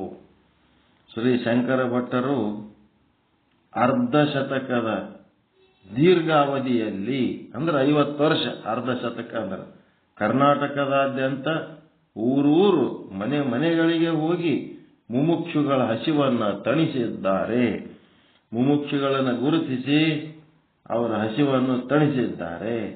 ತಮ್ಮ ಕೇಳುಗರೆಲ್ಲರೂ ಅವರು ಬೇರೆಯಲ್ಲ, ಕೇಳುಗರು ಬೇರೆಯಲ್ಲ, ಎಲ್ಲ ಒಂದೇ ಅಂತ ತಿಳ್ಕೊಂಡು ಬ್ರಹ್ಮ ಜಿಜ್ಞಾಸೆ ಬೇರೆಯಲ್ಲ, ಕೇಳೋರೂ ಬೇರೆಯಲ್ಲ, ಹೇಳೋರೂ ಬೇರೆಯಲ್ಲ, ಆ ಹೇಳೋ ವಿಷಯನೂ ಬೇರೆಯಲ್ಲ, ಎಲ್ಲ ಒಂದೇ. ಜ್ಞಾತೃ, ಜ್ಞಾನ, ಜ್ಞೇಯ ಅಂತದಲ್ರಿ. ಹಂಗ ಇಲ್ಲೇನದ? ಹೇಳುವವರು, ಕೇಳುವವರು ಮತ್ತು ಹೇಳುವ ವಿಷಯ, ಅವದ್ರೊಳಗ ಭೇದ ಇಲ್ಲವೇ ಇಲ್ಲ. ಬ್ರಹ್ಮನು ಬೇರೆಯಲ್ಲ ಎಂಬ ರೀತಿಯಲ್ಲಿ ಶಿವೋಹಂ ಸಚ್ಚಿದಾನಂದವನ್ನ ನೀಡಿದ್ದಾರೆ. ಒಟ್ಟು 4 ಪಾಯಿಂಟ್ ಹೇಳ್ಯಾರ ಇಲ್ಲಿ ಕವರ್ ಮಾಡೋದು. ಏನು? ಒಂದು ಹೆಂಗಾಗ್ತದಿದು? ಕೇಳವರು ಒಂದು, ಇನ್ನೊಂದು ಹೇಳೋರು, ಮತ್ತೆ ಹೇಳುವ ವಿಷಯ. ಮತ್ತು ಯಾರ ಬಗ್ಗೆ ಹೇಳಕತ್ತಾರ? ವಿಷಯ ಎದ್ರ ಬಗ್ಗೆ? ಅದು ಬ್ರಹ್ಮನ ಬಗ್ಗೆ. ವಿಷಯ ಬ್ರಹ್ಮ, ಕೇಳವ ಹೇಳವ, 4 ಮಂದಿ ಒಂದೇ. ಇದೇ ಅದ್ವೈತ್ ಅವ್ರು ಹೇಳೋದು. ಎಷ್ಟು ಚಂದದ ವಾಕ್ಯ ಗೊತ್ತರ? ಶಂಕರ ಭಟ್ಟರು ಅರ್ಧಶತಕದ ದೀರ್ಘಾವಧಿಯಲ್ಲಿ ಕರ್ನಾಟಕದಾದ್ಯಂತ ಊರೂರು ಮನೆ ಮನೆಗಳಿಗೆ ಹೋಗಿ ಮುಮುಕ್ಷುಗಳ ಹಸಿವನ್ನು ತಣಿಸಿದ್ದಾರೆ. ತಮ್ಮ ಕೇಳುಗರೆಲ್ಲರೂ ಅವರು ಬೇರೆ ಅಲ್ಲ, ಕೇಳುಗರು ಬೇರೆ ಅಲ್ಲ. ಅಂದ್ರೆ ಶಂಕರ ಭಟ್ರು ಬೇರೆ ಅಲ್ಲ, ಮುಂದೆ ಕೂತು ಕೇಳೋರು ಬೇರೆ ಅಲ್ಲ. ತಮ್ಮ ಸ್ವರೂಪ ಅಂತ ತಿಳ್ಕೊಂಡು ಬ್ರಹ್ಮ ಜಿಜ್ಞಾಸೆ ಬೇರೆ ಅಲ್ಲ, ಬ್ರಹ್ಮನೂ ಬೇರೆ ಅಲ್ಲ. ಇದು ಇಂಥವೆಲ್ಲ ಕ್ಯಾಚ್ ಮಾಡ್ತಿರ್ಬೇಕು ಓದೋ ಟೈಮ್ನೊಳಗೆ. ಕ್ಯಾಚ್ ಮಾಡಿ ಇವು 4 ಒಂದು ಮಾಡಿಕೊಂಡು ಹೋದರೆ ಅಲ್ಲಿ ಯಶಸ್ವಿ ಆಗ್ತದೆ ಎಂಬ ರೀತಿಯಲ್ಲಿ ಶಿವೋಹಂ ಸಚ್ಚಿದಾನಂದವನ್ನ ನೀಡಿದ್ದಾರೆ. ಶಿವೋಹಂದ ಅನುಭವ ಹೇಗೋ ಹಾಗೆಯೇ ಶಂಕರ ಭಟ್ಟರು ಚಿರಂಜೀವಿಗಳು. ಅವ್ರ ಬುಕ್ಗಳು ಯಾವಪ್ಪ ಅಂದ್ರೆ ಬೋಧನಾರಾಯಣ, ಸಾಧನಾ ಪಂಚಕ, ಗೀತಾಸಾರ, ವಿವೇಕ ವೈಭವ. ಈ ಬುಕ್ಕಿನೊಳಗೆ ಲೀಸ್ಟ್ ಕೊಟ್ಟಾರ ನೋಡ್ರಿ. ಬೋಧನಾರಾಯಣ ರೇಟ್ ಎಷ್ಟದ? 12 ರೂಪಾಯಿ ಅದು. ಸಾಧನಾ ಪಂಚಕ 65 ರೂಪಾಯಿ ಅದು. ಗೀತಾಸಾರ 10 ರೂಪಾಯಿ ಅದು. ಎಲ್ಲ ಕೂಡಿದ್ರೆ ಒಂದು 150-200 ರೂಪಾಯಿ ಬುಕ್ ಅವ ಅಷ್ಟೇ. ಅವು ಅವರು ಬರೆದ ಬುಕ್ಗಳು ಒಂದು 10 ಬುಕ್ ಬರೆದ. ಬಹಳ ಅನುಕೂಲಕರವಾದಂತ ಇದೇನಂದ್ರೆ ಶಿವೋಹಂ ಪ್ರಕಾಶನ ಹುಬ್ಬಳ್ಳಿ, ಅಲ್ಲಿ ಸಿಗ್ತಾವಂತ ನೋಡ್ರಿ ಎಲ್ಲ ಬುಕ್ಗಳು. ಶಿವೋಹಂ ಪ್ರಕಾಶನ ಹುಬ್ಬಳ್ಳಿ, ಸಂಚಾಲಕರು ಡಾಕ್ಟರ್ ನಾರಾಯಣ ಲ ಅಂದ್ರೆ ಏನದ ಬಸವ, ಲ ಬಸವ, ಶ್ರೀ ಬಸವ ಎಂಟರ್ಪ್ರೈಸಸ್, ಆಯುರ್ವೇದಿಕ್ ಔಷಧ ವಿತರಕರು, ಕೊಪ್ಪಿಕರ್ ರಸ್ತೆ ಹುಬ್ಬಳ್ಳಿ. ಶಿವೋಹಂ ಪ್ರಕಾಶನ ಕೊಪ್ಪಿಕರ್ ರಸ್ತೆ ಹುಬ್ಬಳ್ಳಿ ಒಳಗೆ ಸಿಗ್ತದ ಅಂತ ಹೇಳಿದ್ರು. ಅಂದ್ರೆ ಅವರೆಷ್ಟು ಸರಳ ಇದ್ರು ಅನ್ನೋಂಥ ವಿಷಯ ಹೇಳಿದ್ರು. ಈಗ ನಿನ್ನೆ ಏನ್ ಹೇಳಿದ್ರು? ಸರ್ವ ಧರ್ಮಾನ್ ಪರಿತ್ಯಜ್ಯ ಮಾಮೇಕಂ ಶರಣಂ ರುಜ.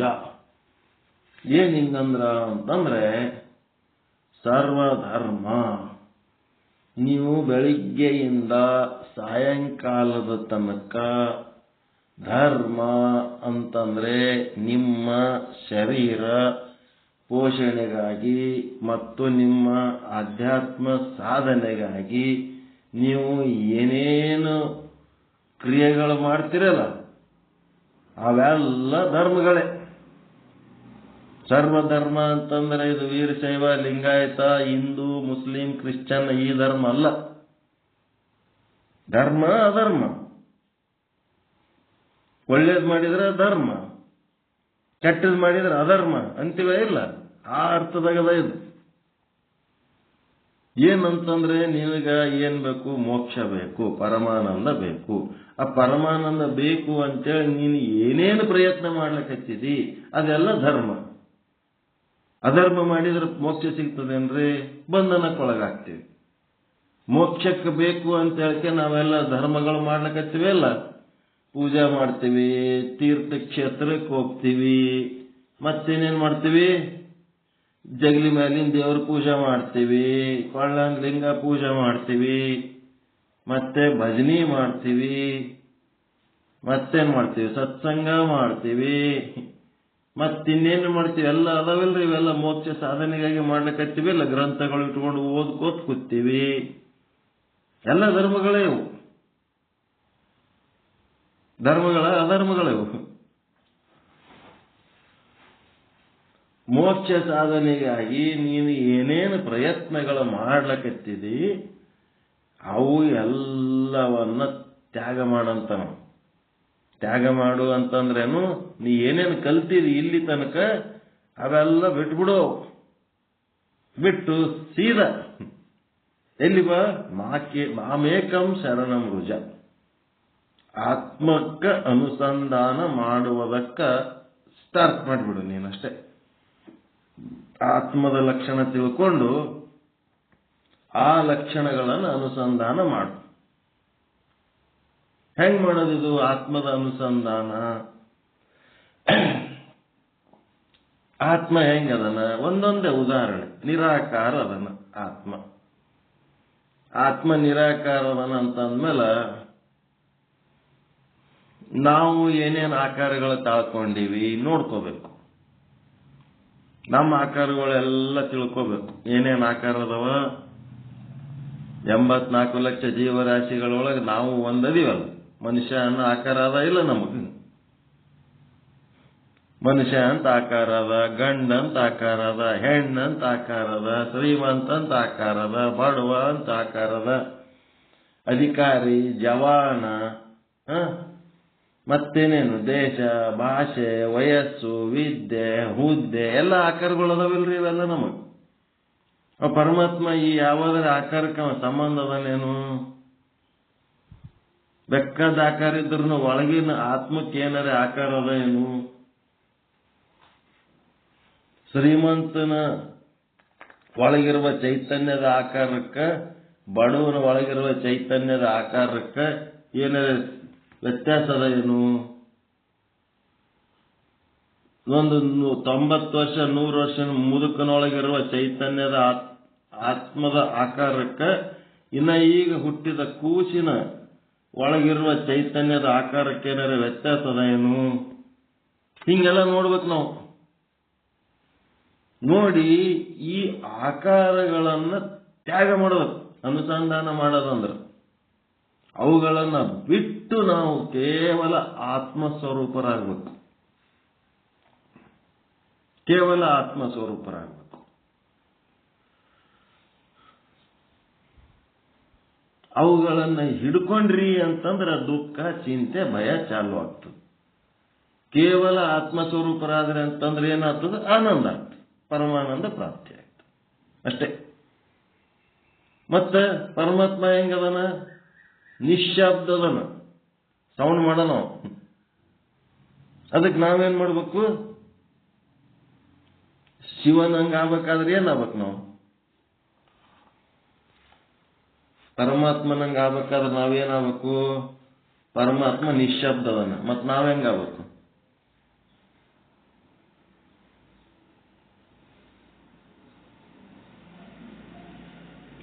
ಪರಮಾತ್ಮ ನಿಶ್ಶಬ್ದವಾಗಿದ್ದಾನೆ ಅಂದಮೇಲೆ ನಾವು ಶಿವ ಆಗಬೇಕು ಅಂತಂದ್ರೆ ನಾವೇನಾಗಬೇಕು?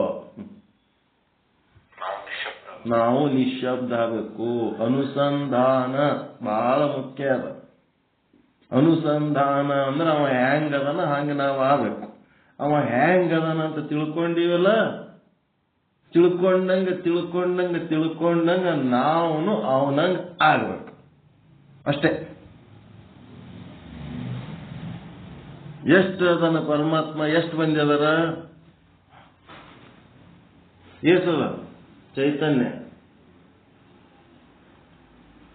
ಒಂದೇ ಅದನ್ನಿಲ್ಲ, ಒಂದೇ ಚೈತನ್ಯ. ಈಗ ನೀವೇನಾಗಬೇಕು? ಒಂದು ಚೈತನ್ಯ ಆಗ್ಬೇಕು, ಅನೇಕ ಚೈತನ್ಯ ಆಗ್ಬೇಕು. ಒಂದೇ ಸಿಂಗಲ್ ಆಗೋದು ಕಲಿಬೇಕು. ಒಬ್ಬನೇ ಸಿಂಗಲ್ ಇರೋದು ಪ್ರಾಕ್ಟೀಸ್ ಮಾಡ್ಕೋಬೇಕು. 50 ವರ್ಷ 60 ವರ್ಷದ ತನಕ ಎಲ್ಲ ಜೊತೆಗೆ ಇದ್ದು ಆಯ್ತು, ಮುಗಿತು, ಸಾಕೇನು. ಮುಂದಾದ್ರೂ ಒಂದಿಟ್ಟು ಸಿಂಗಲ್ ಆಗಿದ್ದು ಆ ಜಂಜಾಟದಿಂದ ಮುಕ್ತವಾಗಿದ್ದು ಏಕಂ ಏವಂ ಅದ್ವಿತೀಯಂ ಬ್ರಹ್ಮ. ಮತ್ತು ಸಿಂಗಲ್ ಆಗಿದ್ದಕ್ಕೆ ಎಲ್ಲರ ಜೊತೆಗೆ ಭಿನ್ನ ಆಗ್ಬೇಕಾ? ಎಲ್ಲರ ಜೊತೆಗೆ ಒಂದಾಗಿರ್ಬೇಕು, ಮತ್ತೆ ತಾನು ಸಿಂಗಲ್ ಆಗಿರ್ಬೇಕು. ಅವ ಹೆಂಗದನ? ಎಲ್ಲರ ಜೊತೆಗೆ ಅದ್ವಿತೀಯವಾಗಿ ಅದನ್ನ ಇಲ್ಲ, ಎಲ್ಲದರೊಳಗೂ ಅದನ, ಮತ್ತು ತಾನು ಸಿಂಗಲ್ ಆಗಿ ಅದನ. ಒಡಲೊಳಗಿದ್ದು ಒಡಲಿಂಗ ಆಧಾರವಾಗಿ ಒಡಲ ಬೆಳಗುವ ಪರಿಯ ನೋಡ. ಎಲ್ಲ 84 ಲಕ್ಷ ಜೀವರಾಶಿಗಳ ಶರೀರದೊಳಗು ಅವನೇ ಅದನ್ನು ಒಳಗಿದ್ದು ಆ ಎಲ್ಲಾ ಶರೀರಗಳ ಬೆಳಕ ತಾನೇ ಆಗ್ಯಾನ, ಚೈತನ್ಯ ಮೂರ್ತಿ ತಾನೇ ಆಗ್ಯಾನ. ಒಡಲೊಳಗಿದ್ದು ಒಡಲಿಂಗಾಧಾರವಾಗಿ ಒಡಲ ಬೆಳಗುವ ಪರಿಯ ನೋಡ. ಒಬ್ಬನೇ ಅದನ್ನ, ಎಲ್ಲದರಾಗ ಇರೋ ಒಬ್ಬನೇ ಅದ. ಅದು ನಾವು ಮಾಡಬೇಕು. ಅವ ಹೆಂಗದನ, ನಾನೇ ಎಲ್ಲರೊಳಗೂ ಅದೀನಿ ಅಂತ ತಿಳ್ಕೋಬೇಕು.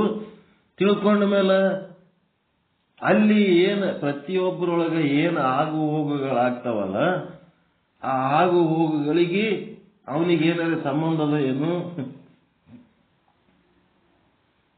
ಬೈಲಿದ್ದಂಗೆ ಅದನ್ನ ಇಲ್ಲ. ನಿಮ್ಮ ಮನಸ್ಸಿಗೆ ನೋವಾಗ್ಬೋದು, ಆತ್ಮಕ್ಕೆ ಏನಾರ ನೋವಾಗ್ತದೇನ್ರಿ? ನಮ್ಮ ಆತ್ಮಕ್ಕೆ ಬಹಳ ನೋವಾಗ್ಯದಂತ ಏನಾರ ಅದ ಏನು? ಆತ್ಮಕ್ಕೆ ಭಾರಿ ಖುಷಿ ಆಗ್ಯದಂತ ಏನಾರ ಅದ? ಏನಿಲ್ಲ. ಮನಸ್ಸಿಗೆ ಸುಖ ಸಂತೋಷ ದುಃಖ ಎಲ್ಲ ಮನಸ್ಸಿನ ಕೆಲಸ. ಆತ್ಮಕ್ಕಂಥದ್ದು ಏನೂ ಇಲ್ಲ.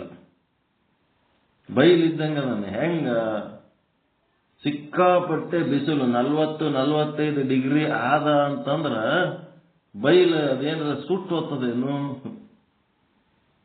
ಅತಿವೃಷ್ಟಿಯಾಗಿ ಜಗ್ಗಿ ಮಳಿ ಬಂದು ಪ್ರವಾಹ ಹರ್ಕೊಂಡು ಹೋಗ್ಲಕತ್ತದಂತಂದ್ರ ಬೈಲ್ ಏನಾರ ಹಸಿ ಆಗ್ಯದೇನು? ಏನೂ ಇಲ್ಲ. ಹಂಗ ಆ ಶರೀರದೊಳಗಿರುವ ಆಗು ಹೋಗುಗಳು ಆ ಶರೀರ ಕರ್ಮಗಳಿಗೆ ತಕ್ಕಂತೆಯೇ ನಡೀತಾ ಇರ್ತವ. ಆತ್ಮ ಹೆಂಗಿರ್ತಾನ, ಅದಕ್ಕೆ ಸಂಬಂಧ ಇರ್ಲಾರ್ದಂಗೆ ಇರ್ತಾನ. ಅದಕ್ಕೆ ಈ ಶರೀರದ ಆಗು ಹೋಗುಗಳ ಕಡೆ ಲಕ್ಷ್ಯ ಕೊಡ್ಲಾರ್ದಂಗ ತನ್ನೊಳಗೆ ತಾನು ಬ್ಯಾಲೆನ್ಸ್ನಾಗಿರೋದು ಕಲಿಬೇಕು. ಅದಕ್ಕೆ ಪರಮಾತ್ಮನ ಲಕ್ಷಣಗಳನ್ನ ನಾವು ಏನ್ ಮಾಡಬೇಕು, ಅಳವಡಿಸಿಕೊಳ್ಳದೆ ಆತ್ಮ ಸ್ವರೂಪ ಆಗೋದು. ಅದೇ ಮಾಮೇಕಂ ಶರಣಂ ರುಜ. ನಾನು ಹೆಂಗದೀನಿ ಹಂಗ ನೀನು ಆಗುವ ರೂಢಿ ಮಾಡ್ಕೊರಪ್ಪ. ಉಳಿದದ್ದೆಲ್ಲ ಏನೇನೋ ಮಾಡ್ಲಕ್ ಹೋಗಿ ಏನೇನೋ ಆಗ್ಲಕ್ ಹೋಗ್ತಿಲ್ಲ ನೀನು. ಸರ್ವ ಧರ್ಮಾನ್ ಪರಿತ್ಯಜ್ಯ ಮಾಮೇಕಂ ಶರಣಂ ರುಜ. ಧರ್ಮ ಕಾರ್ಯಗಳು, ಪುಣ್ಯ ಕಾರ್ಯಗಳು, ಮತ್ತಿನ್ನೇನೇನೋ ಕಾರ್ಯಗಳದವಲ್ಲ, ಎಷ್ಟದವ ಜಗತ್ತಿನ ತುಂಬ ಸಿಕ್ಕಾಪಟ್ಟೆ ಅದಾವ. ಅಕಸ್ಮಾತ್ ಯಾವ್ದಾರ ಒಂದು ಬ್ರಾಹ್ಮಣರ ಗುಡಿಗೆ ಹೋದ್ರೆ ಅಂತಂದ್ರ ಮಂತ್ರಾಲಯಕ್ಕೆ ಹೋದ್ರೆ ಏನಂತಾರ, ಕಲ್ಲೂರ್ ಮಹಾಲಕ್ಷ್ಮಿಗೆ ಹೋಗ್ರಿ ಅಂತ ಕಳಿಸ್ತಾರ. ಕಿವ್ಯಾಗ ಊದ್ತಾರಲ್ಲಿ ಪೂಜಾರಿಗಳು. ಕಲ್ಲೂರ್ ಮಹಾಲಕ್ಷ್ಮಿ ಬಲ್ಲಿ ಆದ ಕೂಡ್ಲೇನೆ ಮತ್ತ ಇಲ್ಲಿ ಕೊಪ್ಪರ ಅಂತದ, ಕೊಪ್ಪರದಾಗ ನರಸಿಂಹ ಗುಡಿ ಅದ, ಅಲ್ಲಿ ಹೋರಿ ಅಂತಾರ. ಅಲ್ಲಿ ಹೋಗೋದ್ರಾಗೆ ಮತ್ತೆ ಇಲ್ಲಿ ಒಂದು ಕುರ್ದ ಅಂತದ ದತ್ತಾತ್ರೇಯ ಗುಡಿ, ಅಲ್ಲಿ ಹೋಗುವಂತಾರ. ಬ್ರಾಹ್ಮಣರ ದೇವಸ್ಥಾನಗಳು ಎಷ್ಟದವ ಎಲ್ಲ ಅಷ್ಟುಕ ಅವ್ರು ತಿರುಗಿಸ್ತಾರ. ಈ ಗುಡಿಗೆ ಹೋಗು, ಆ ದೇವ್ರ ಪವರ್ಫುಲ್ ಅದನ, ಈ ದೇವ್ರ ಪವರ್ಫುಲ್ ಅದನ, ಅಲ್ಲಿ ಹೋಗು ಇಲ್ಲಿ ಹೋಗತ್ತೇಳಿ ಎಲ್ಲ ತಿರುಗಿಸ್ತಾರ. ಹಿಂಗ್ ತಿರುಗ್ಕೋತವ್ರು ಎಷ್ಟದವ? 12 ಜ್ಯೋತಿರ್ಲಿಂಗ, 18 ಶಕ್ತಿಪೀಠ, ಮತ್ತೆ ಸಿಕ್ಕಾಪಟ್ಟೆ ದೇವತೆಗಳು, ದೇವಾನುದೇವತೆಗಳು. ಅಲ್ಲಿ ಇದು ಕಂಚಿ ಕಾಮಾಕ್ಷಿ, ಮಧುರ ಮೀನಾಕ್ಷಿ, ಕಾಶಿ ವಿಶಾಲಾಕ್ಷಿ, ಮತ್ತೇನೇನದವ ಸಿಕ್ಕಾಪಟ್ಟೆ ಅದಾವ. ಅವೆಲ್ಲ ಮಾಡು ಬ್ಯಾಡನಂಗಿಲ್ಲ. ಆದ್ರೆ ಅವು ಯಾವ ಮಾಡಿದ್ರು ಸಹಿತ ನನ್ನ ಬಳಿ ಬರ್ಲಾರ್ದೆ ನೀನು ಮೋಕ್ಷ ಆಗಂಗಿಲ್ಲ. ಅದಕ್ಕೆ ನೀ ಏನ್ ಮಾಡು, ನನ್ನ ಹತ್ರ ಬಂದು ಶರಣಾಗತ ಮಾಮೇಕಂ ರುಜ. ಶರಣಂ ರುಜ. ಅದೇ ಸರ್ವಧರ್ಮ ಅಂತಂದ್ರೆ ಏನ್ ಅರ್ಥ ಮಾಡ್ಕೊಂಡ್ರಿ? ಆಧ್ಯಾತ್ಮ ಸಾಧನೆಗಾಗಿ ನೀನ್ ಏನೇನ್ ಪ್ರಯತ್ನಗಳು ಮಾಡ್ತಿ, 101 ಸ್ಥಳಗಳು ಸಿದ್ಧಾಂತ ಶಿಖಾಮಣಿ ಒಳಗೆ ಅವೆಲ್ಲ ಓಸು ಕಲ್ತು ಅವೆಲ್ಲ ಬಿಸಾಕಿದ ಮೇಲೆ ನನ್ನ ಹತ್ರ ಬರ್ಲಕ್ ಸಾಧ್ಯ ಅದ ನಿನಗೆ. ಅವೆಲ್ಲ ತಲೆಗಿಟ್ಕೊಂಡು ಬರ್ತೀನಿ ಅಂದ್ರೆ ಇಲ್ಲ. ವಿಹಿತ ಕರ್ಮಗಳು ಯಾವ ಯಾವ ಧರ್ಮದಾಗ ಹುಟ್ಟುತ್ತೀವಿ, ಆಯಾ ಧರ್ಮ ಗುರುಗಳು ಬೆಳಿಗ್ಗೆಯಿಂದ ಸಂಜೆ ತನಕ ಏನೇನು ಮಾಡಬೇಕು ಅಂತ ನಿತ್ಯ ಕರ್ಮಗಳ ಬಗ್ಗೆ ಹೇಳ್ತಾರ. ಮಾಸಿಕ, ವಾರ್ಷಿಕ, ಮತ್ಯಾವುದು ಸಾಪ್ತಾಹಿಕ ಏನೇನು ಕಾರ್ಯಕ್ರಮಗಳಿರ್ತಾವ ಅದ್ರ ಪ್ರಕಾರ ಮಾಡ್ಕೋತಿರ್ಬೇಕು ನೋಡಪ್ಪ ಅಂತ ಹೇಳ್ತಿರ್ತಾರ. ಅವೆಲ್ಲ ಬಿಟ್ಟು ನನ್ನ ಹತ್ರ ಬಾ ಅಂತ. ಈ ಮಾತು ಏನದಂದ್ರೆ ಇದಕ್ಕೇನಂತಾರ ಏಕದೇವ ನಿಷ್ಠೆ. ಅವನ ಒಬ್ಬನ ಮೇಲೆ ನಿಷ್ಠೆ ಇಟ್ಕೊಂಡು ಅಲ್ಲೇ ನೀವು ಸಾಧನೆ ಮಾಡ್ಕೋತ ಹೋಗ್ಬೇಕು. ಮತ್ತೊಂದ್ ಕಡೆ 18 ಕಡೆ ತಿರುಗಾಡೋದಿಲ್ಲ. ಇದಕ್ಕೆ ಏಕನಿಷ್ಠೆ ಅಂತಾರೆ. ಮಾಮೇಕಂ ಶರಣಂ ರುಜ. ಅಹಂ ತ್ವಾ ಸರ್ವ ಪಾಪೇಭ್ಯೋ ಮೋಕ್ಷಯಿಷ್ಯಾಮಿ ಮಾ ಶುಚಃ. ಅದಕ್ಕ ಏನಂತಾನ ಅರ್ಜುನ, ಏ ಮಾರಾಯ, ನಿನ್ನೊಬ್ಬನ ಬಳಿ ಬಾತ ನೀ ಕರಿತೀವಿ, ನಿನ್ನ ಬಳಿ ಬಂದ್ರ ನಾನು ಜನ್ಮ ಜನ್ಮಾಂತರದ ಎಷ್ಟೋ ಜನ್ಮ ಎತ್ತಿ ಬಂದೀನಿ. ಎಷ್ಟು ಜನ್ಮ ಎತ್ತಿ ಬಂದೀನಿ ಅಂತಂದ್ರ, ಭೂಮಿ ಸಣ್ಣ ಪುಡಿ ಮಾಡಿದ್ರ ಎಷ್ಟು ಅಣುಗಳು ಪರಮಾಣುಗಳಾಗ್ತಾವ ಅಷ್ಟು ಜನ್ಮ ಎತ್ತಿ ಬಂದೀನಿ. ನಾ ಎಷ್ಟು ಶರೀರಗಳು ಧರಿಸೀನಿ ಅಂತಂದ್ರ, ನಾನು ಧರಿಸಿದ ಶರೀರಗಳ ಎಲುಬುಗಳ ರಾಶಿ ಹಾಕಿದ್ರೆ ಎವರೆಸ್ಟ್ ಶಿಖರದಕ್ಕಿಂತ ಜಾಸ್ತಿ ಆಗ್ತದೆ, ಅದಕ್ಕಿಂತ ಎತ್ತರ ಆಗ್ತದೆ. ನನ್ನ ಒಂದು ಜೀವದ ಒಂದು ಶರೀರಗಳು ಎಷ್ಟು ಧರಿಸಿ ಬಂದೀನಿ ಅಂದ್ರೆ ಅಷ್ಟು ಸಾರಿ ಹುಟ್ಟಿ ಸತ್ತೀನಿ. ಮತ್ತ ನಾ ಪ್ರತಿ ಸಾರಿ ಹುಟ್ಟಿದಾಗ ತಾಯಿಯ ಹಾಲು ಕುಡಿದಿನಲ್ಲ, ಆ ತಾಯಿ ಹಾಲಿನ ಪ್ರಮಾಣ ನೋಡಿದ್ರೆ ಸಪ್ತ ಸಾಗರಕ್ಕಿಂತ ಹೆಚ್ಚಿಗಾಗ್ಯದ ನಾ ಕುಡಿಯೋದು ಹಾಲು. ನಾ ಕುಡಿದ ಹಾಲಿಂದು ಸಪ್ತ ಸಾಗರಗಳು ಅದ್ರ ಮುಂದೆ ಏನೂ ಅಲ್ಲ, ಅಷ್ಟು ಹಾಲು ಕುಡಿದು ಬೆಳೆದೀನಿ ನಾನು. ಇಷ್ಟೆಲ್ಲ ಮಾಡುವಾಗ ನಂದು ಅನಂತ ಕೋಟಿ ಜನ್ಮಗಳ ಕರ್ಮ ಫಲಗಳು, ಪಾಪದ ಫಲ ದುಃಖ, ಪುಣ್ಯದ ಫಲ ಸುಖ. ಈ ಪಾಪ ಪುಣ್ಯಗಳನ್ನ ಏನ್ ಮಾಡ್ತಪ್ಪ, ನಾನಿನ್ ಬಲ್ಲಿ ಬನ್ನಿ ಅಂತಂದ್ರೆ ಇವೆಲ್ಲ ಯಾರು ಅನುಭವಿಸ್ಬೇಕು ಅಂತ ಅರ್ಜುನ ಕೇಳಕತ್ತಾನ. ಅಹಂ ತ್ವಾ ಸರ್ವ ಪಾಪೇಭ್ಯೋ ಮೋಕ್ಷ ಇಷ್ಯಾಮಿ ಮಾ ಶುಚ. ಅಲ್ಲ, ಧರ್ಮ ಬಿಟ್ಟು ಕೊಟ್ಟು ನನಗೆ ಶರಣು ಬಾ ಅಂತ ಹೇಳುತ್ತೀಯಲ್ಲ ಪರಮಾತ್ಮ, ನನ್ನ ಪಾಪಗಳು ಎಷ್ಟು ಇವೆಯೋ ಏನೋ, ಹಿಂದೆ ಕೂಡಿ ಹಾಕಿದಂಥವುಗಳು ಪರ್ವತ ಪ್ರಾಯವಾದಂಥವುಗಳು, ಜಗ್ಗಿ ಪರ್ವತದಷ್ಟದವು. ಅವು ಹೇಗೆ ಹೋಗುತ್ತವೆ? ನಿನ್ನ ಹತ್ರ ಬಂದ್ರೆ ಅವು ಕಳ್ಕೊಳ್ಳೋದಕ್ಕೆ ನಾನು ಮೇಲ ಹುಟ್ಟಿ ಯಾಕೆ ಬರ್ಲಕತ್ತೀನಿ? ಆ ಪಾಪದ ಫಲಗಳನ್ನ ಭೋಗಿಸಿ ಅವುಗಳನ್ನ ಕಳ್ಕೊಳಕ್ ನಾ ಬರ್ಲಕತ್ತೀನಿ. ನಿನ್ನ ಬಲ್ಲಿ ಬಂದ್ರ ಅವು ಹೆಂಗ್ ಹೋಗ್ತಾವ? ಅದಕ್ಕೆ ಈ ರೀತಿ ನೀನು ಚಿಂತೆ ಮಾಡಬೇಡ ಪರಮಾತ್ಮ ಹೇಳ್ತಾನೆ ಕೃಷ್ಣ. ಅದ್ರ ಬಗ್ಗೆ ಚಿಂತೆ ಬಿಡು, ನೀನು ಆ ಚಿಂತೆ ಮಾಡಬೇಡ.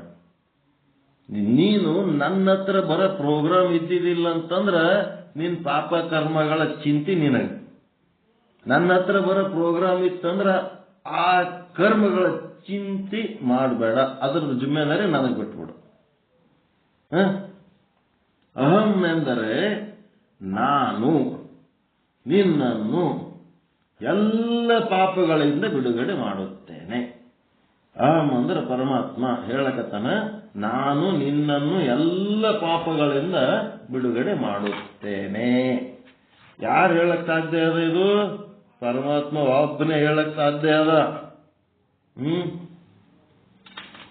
ಆ ಜವಾಬ್ದಾರಿ ನನ್ನದು. ನಿಂದೇನು? ನಿನ್ನನ್ನು ಎಲ್ಲ ಪಾಪಗಳಿಂದ ಬಿಡುಗಡೆ ಮಾಡುತ್ತೇನೆ. ಆ ಜವಾಬ್ದಾರಿ ನನ್ನದು. ಮತ್ತ ನಿಂದೇನಂತ ಹೇಳಕತ್ತಾನ ಇಲ್ಲಿ? ತಂದು ತಾ ಹೇಳ್ದ, ಇವಂದೇನು ಜಿಮ್ಮೆದಾರಿ? ಈಗ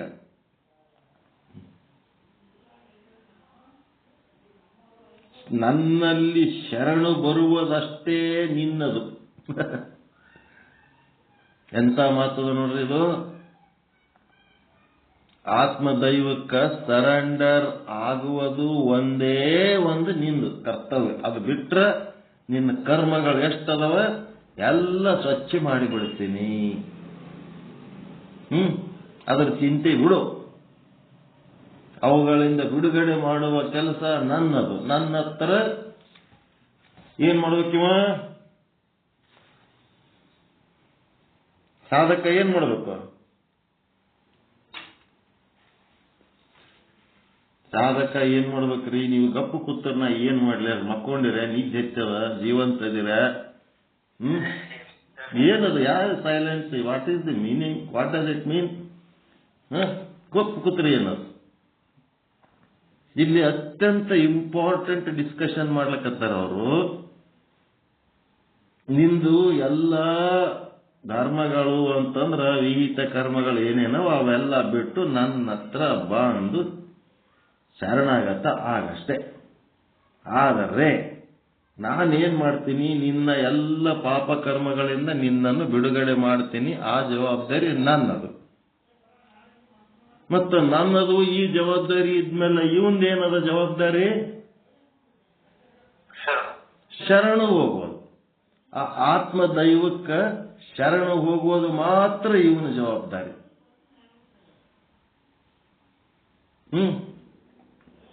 ಶರಣು ಬರುವುದು ನಿನ್ನದು. ನೀನು ಏನೇನೂ ಆ ವಿಷಯದಲ್ಲಿ ಸಂಶಯ ಪಡಬೇಡ. ಒಟ್ಟ ಸಂಶಯ ಪಡಬೇಡ, ಡೌಟೇ ಬೇಡ ನಿನಗೆ. ಮೋಕ್ಷ ಇಷ್ಯಾಮಿ ಮಾಶುಚಃ, ಶೋಕ ಮಾಡಬೇಡ. ನಿನ್ನ ಪಾಪ ಕರ್ಮಗಳ ಬಗ್ಗೆ ಶೋಕ ಮಾಡಬೇಡ. ಮೋಕ್ಷ ಇಷ್ಯಾಮಿ ಮಾಶುಚಃ ಅಂದ್ರ ಎಲ್ಲ ಪಾಪ ಕರ್ಮಗಳಿಂದ ನಿನಗೆ ಬಿಡುಗಡೆ ಮಾಡಿ ನಿನಗೆ ಮೋಕ್ಷ ಸಿಗಂಗ ಮಾಡ್ತೀನಿ. ನೀ ಶೋಕ ಪಡಬೇಡ. ಒಟ್ಟ ಅದ್ರ ಬಗ್ಗೆ ಚಿಂತೆ ಮಾಡಬೇಡ ನೀನು ಎಂದು ಭಗವಂತ ಹೇಳಿದ್ದು. ಎಂತ ಆಶ್ವಾಸನೆ ನೋಡಿರಿ.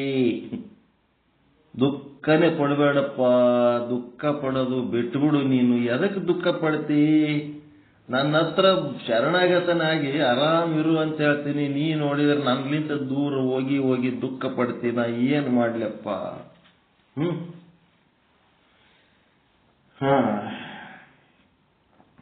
ಇಂಥ ಆಶ್ವಾಸನೆ ಜಗತ್ತಿನಲ್ಲಿ ಯಾರು ಕೊಡಲಿಕ್ಕೆ ಸಾಧ್ಯ? ಯಾರ ಮುಂದರೆ ಹೇಳ್ಕೊಂಡ್ರ? ಎಲ್ಲರೂ ಅಳುಬುರುಕ್ರೆ. ಒಬ್ಬ ಅಳುಬುರುಕ ತನ್ನ ಕಷ್ಟವನ್ನ ಇನ್ನೊಬ್ಬರ ಮುಂದೆ ಹೇಳ್ಕೊಂಡ್ರೆ ಅವನು ಅಳುಬುರುಕನೇ ಇರ್ತಾನೆ. ಒಬ್ಬ ಅಳುಬುರುಕ ಇನ್ನೊಬ್ಬ ಅಳುಬುರುಕನಿಗೆ ಏನ್ ಸಹಾಯ ಮಾಡ್ಲಿಕ್ಕೆ ಸಾಧ್ಯ ಅದ? ಅದಕ್ಕೆ ಬಸವಣ್ಣವರು ಹೇಳ್ತಾರ, ಹಾಡಿದಡೆಯನ್ನ ಒಡೆಯನ ಹಾಡುವೆ, ಬೇಡಿದಡೆಯನ್ನ ಒಡೆಯನ ಬೇಡುವೆ.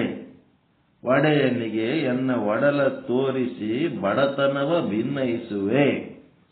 ಒಡೆಯ ಮಹಾದಾನಿ ಕೂಡಲ ಸಂಗಮ ದೇವ ಅಂತಂದ್ರು. ಅದಕ್ಕ ಅವನು ಏನು ಮಾಡನಯ್ಯ, ಏನು ಕೊಡನಯ್ಯ ನಮ್ಮ ಕೂಡಲ ಸಂಗಯ್ಯ, ಏನು ಮಾಡನಯ್ಯ ನಮ್ಮ ಲಿಂಗಯ್ಯ, ಏನು ಕೊಡನಯ್ಯ ನಮ್ಮ ಕೂಡಲ ಸಂಗಯ್ಯ ಅಂತ ಬಸವಣ್ಣವರು ಒಂದು ವಚನ. ಹಂಗ ಇಂಥ ಆಶ್ವಾಸನೆ ಕೊಡ್ಲಿಕ್ಕೆ ಕೇವಲ ಕೇವಲ ಕೇವಲ ಪರಮಾತ್ಮನಿಂದ ಸಾಧ್ಯ. ಯಾರೋ ಒಬ್ಬರು ನಿಮಗೆ ಫೋನ್ ಮಾಡಿ ಏನ್ ಮಾಡ್ಬೇಕು, ಬಹಳ ತ್ರಾಸದ ಮನೆಯೊಳಗ, ಯಾರು ಹಚ್ಕೊಳ್ಳಲ್ರು, ಚೆನ್ನಾಗಿ ನೋಡ್ಕೊಳ್ತಾ ಇಲ್ಲ,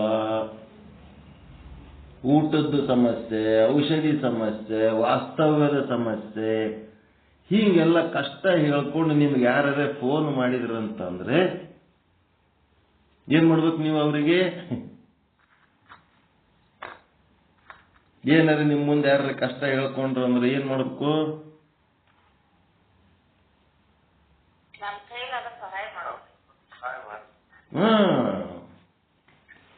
ನೀವು ಇಲ್ಲಿ ಪರಮಾತ್ಮನ ಸ್ಥಾನದಾಗ ನಿಲ್ಲಬೇಕು.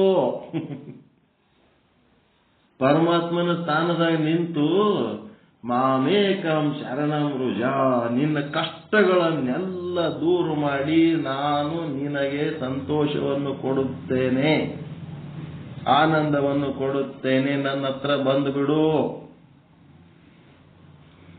ಕರ್ಕೊಂಡ್ಬಿಡ್ಬೇಕಂತವ್ರಿಗೆ.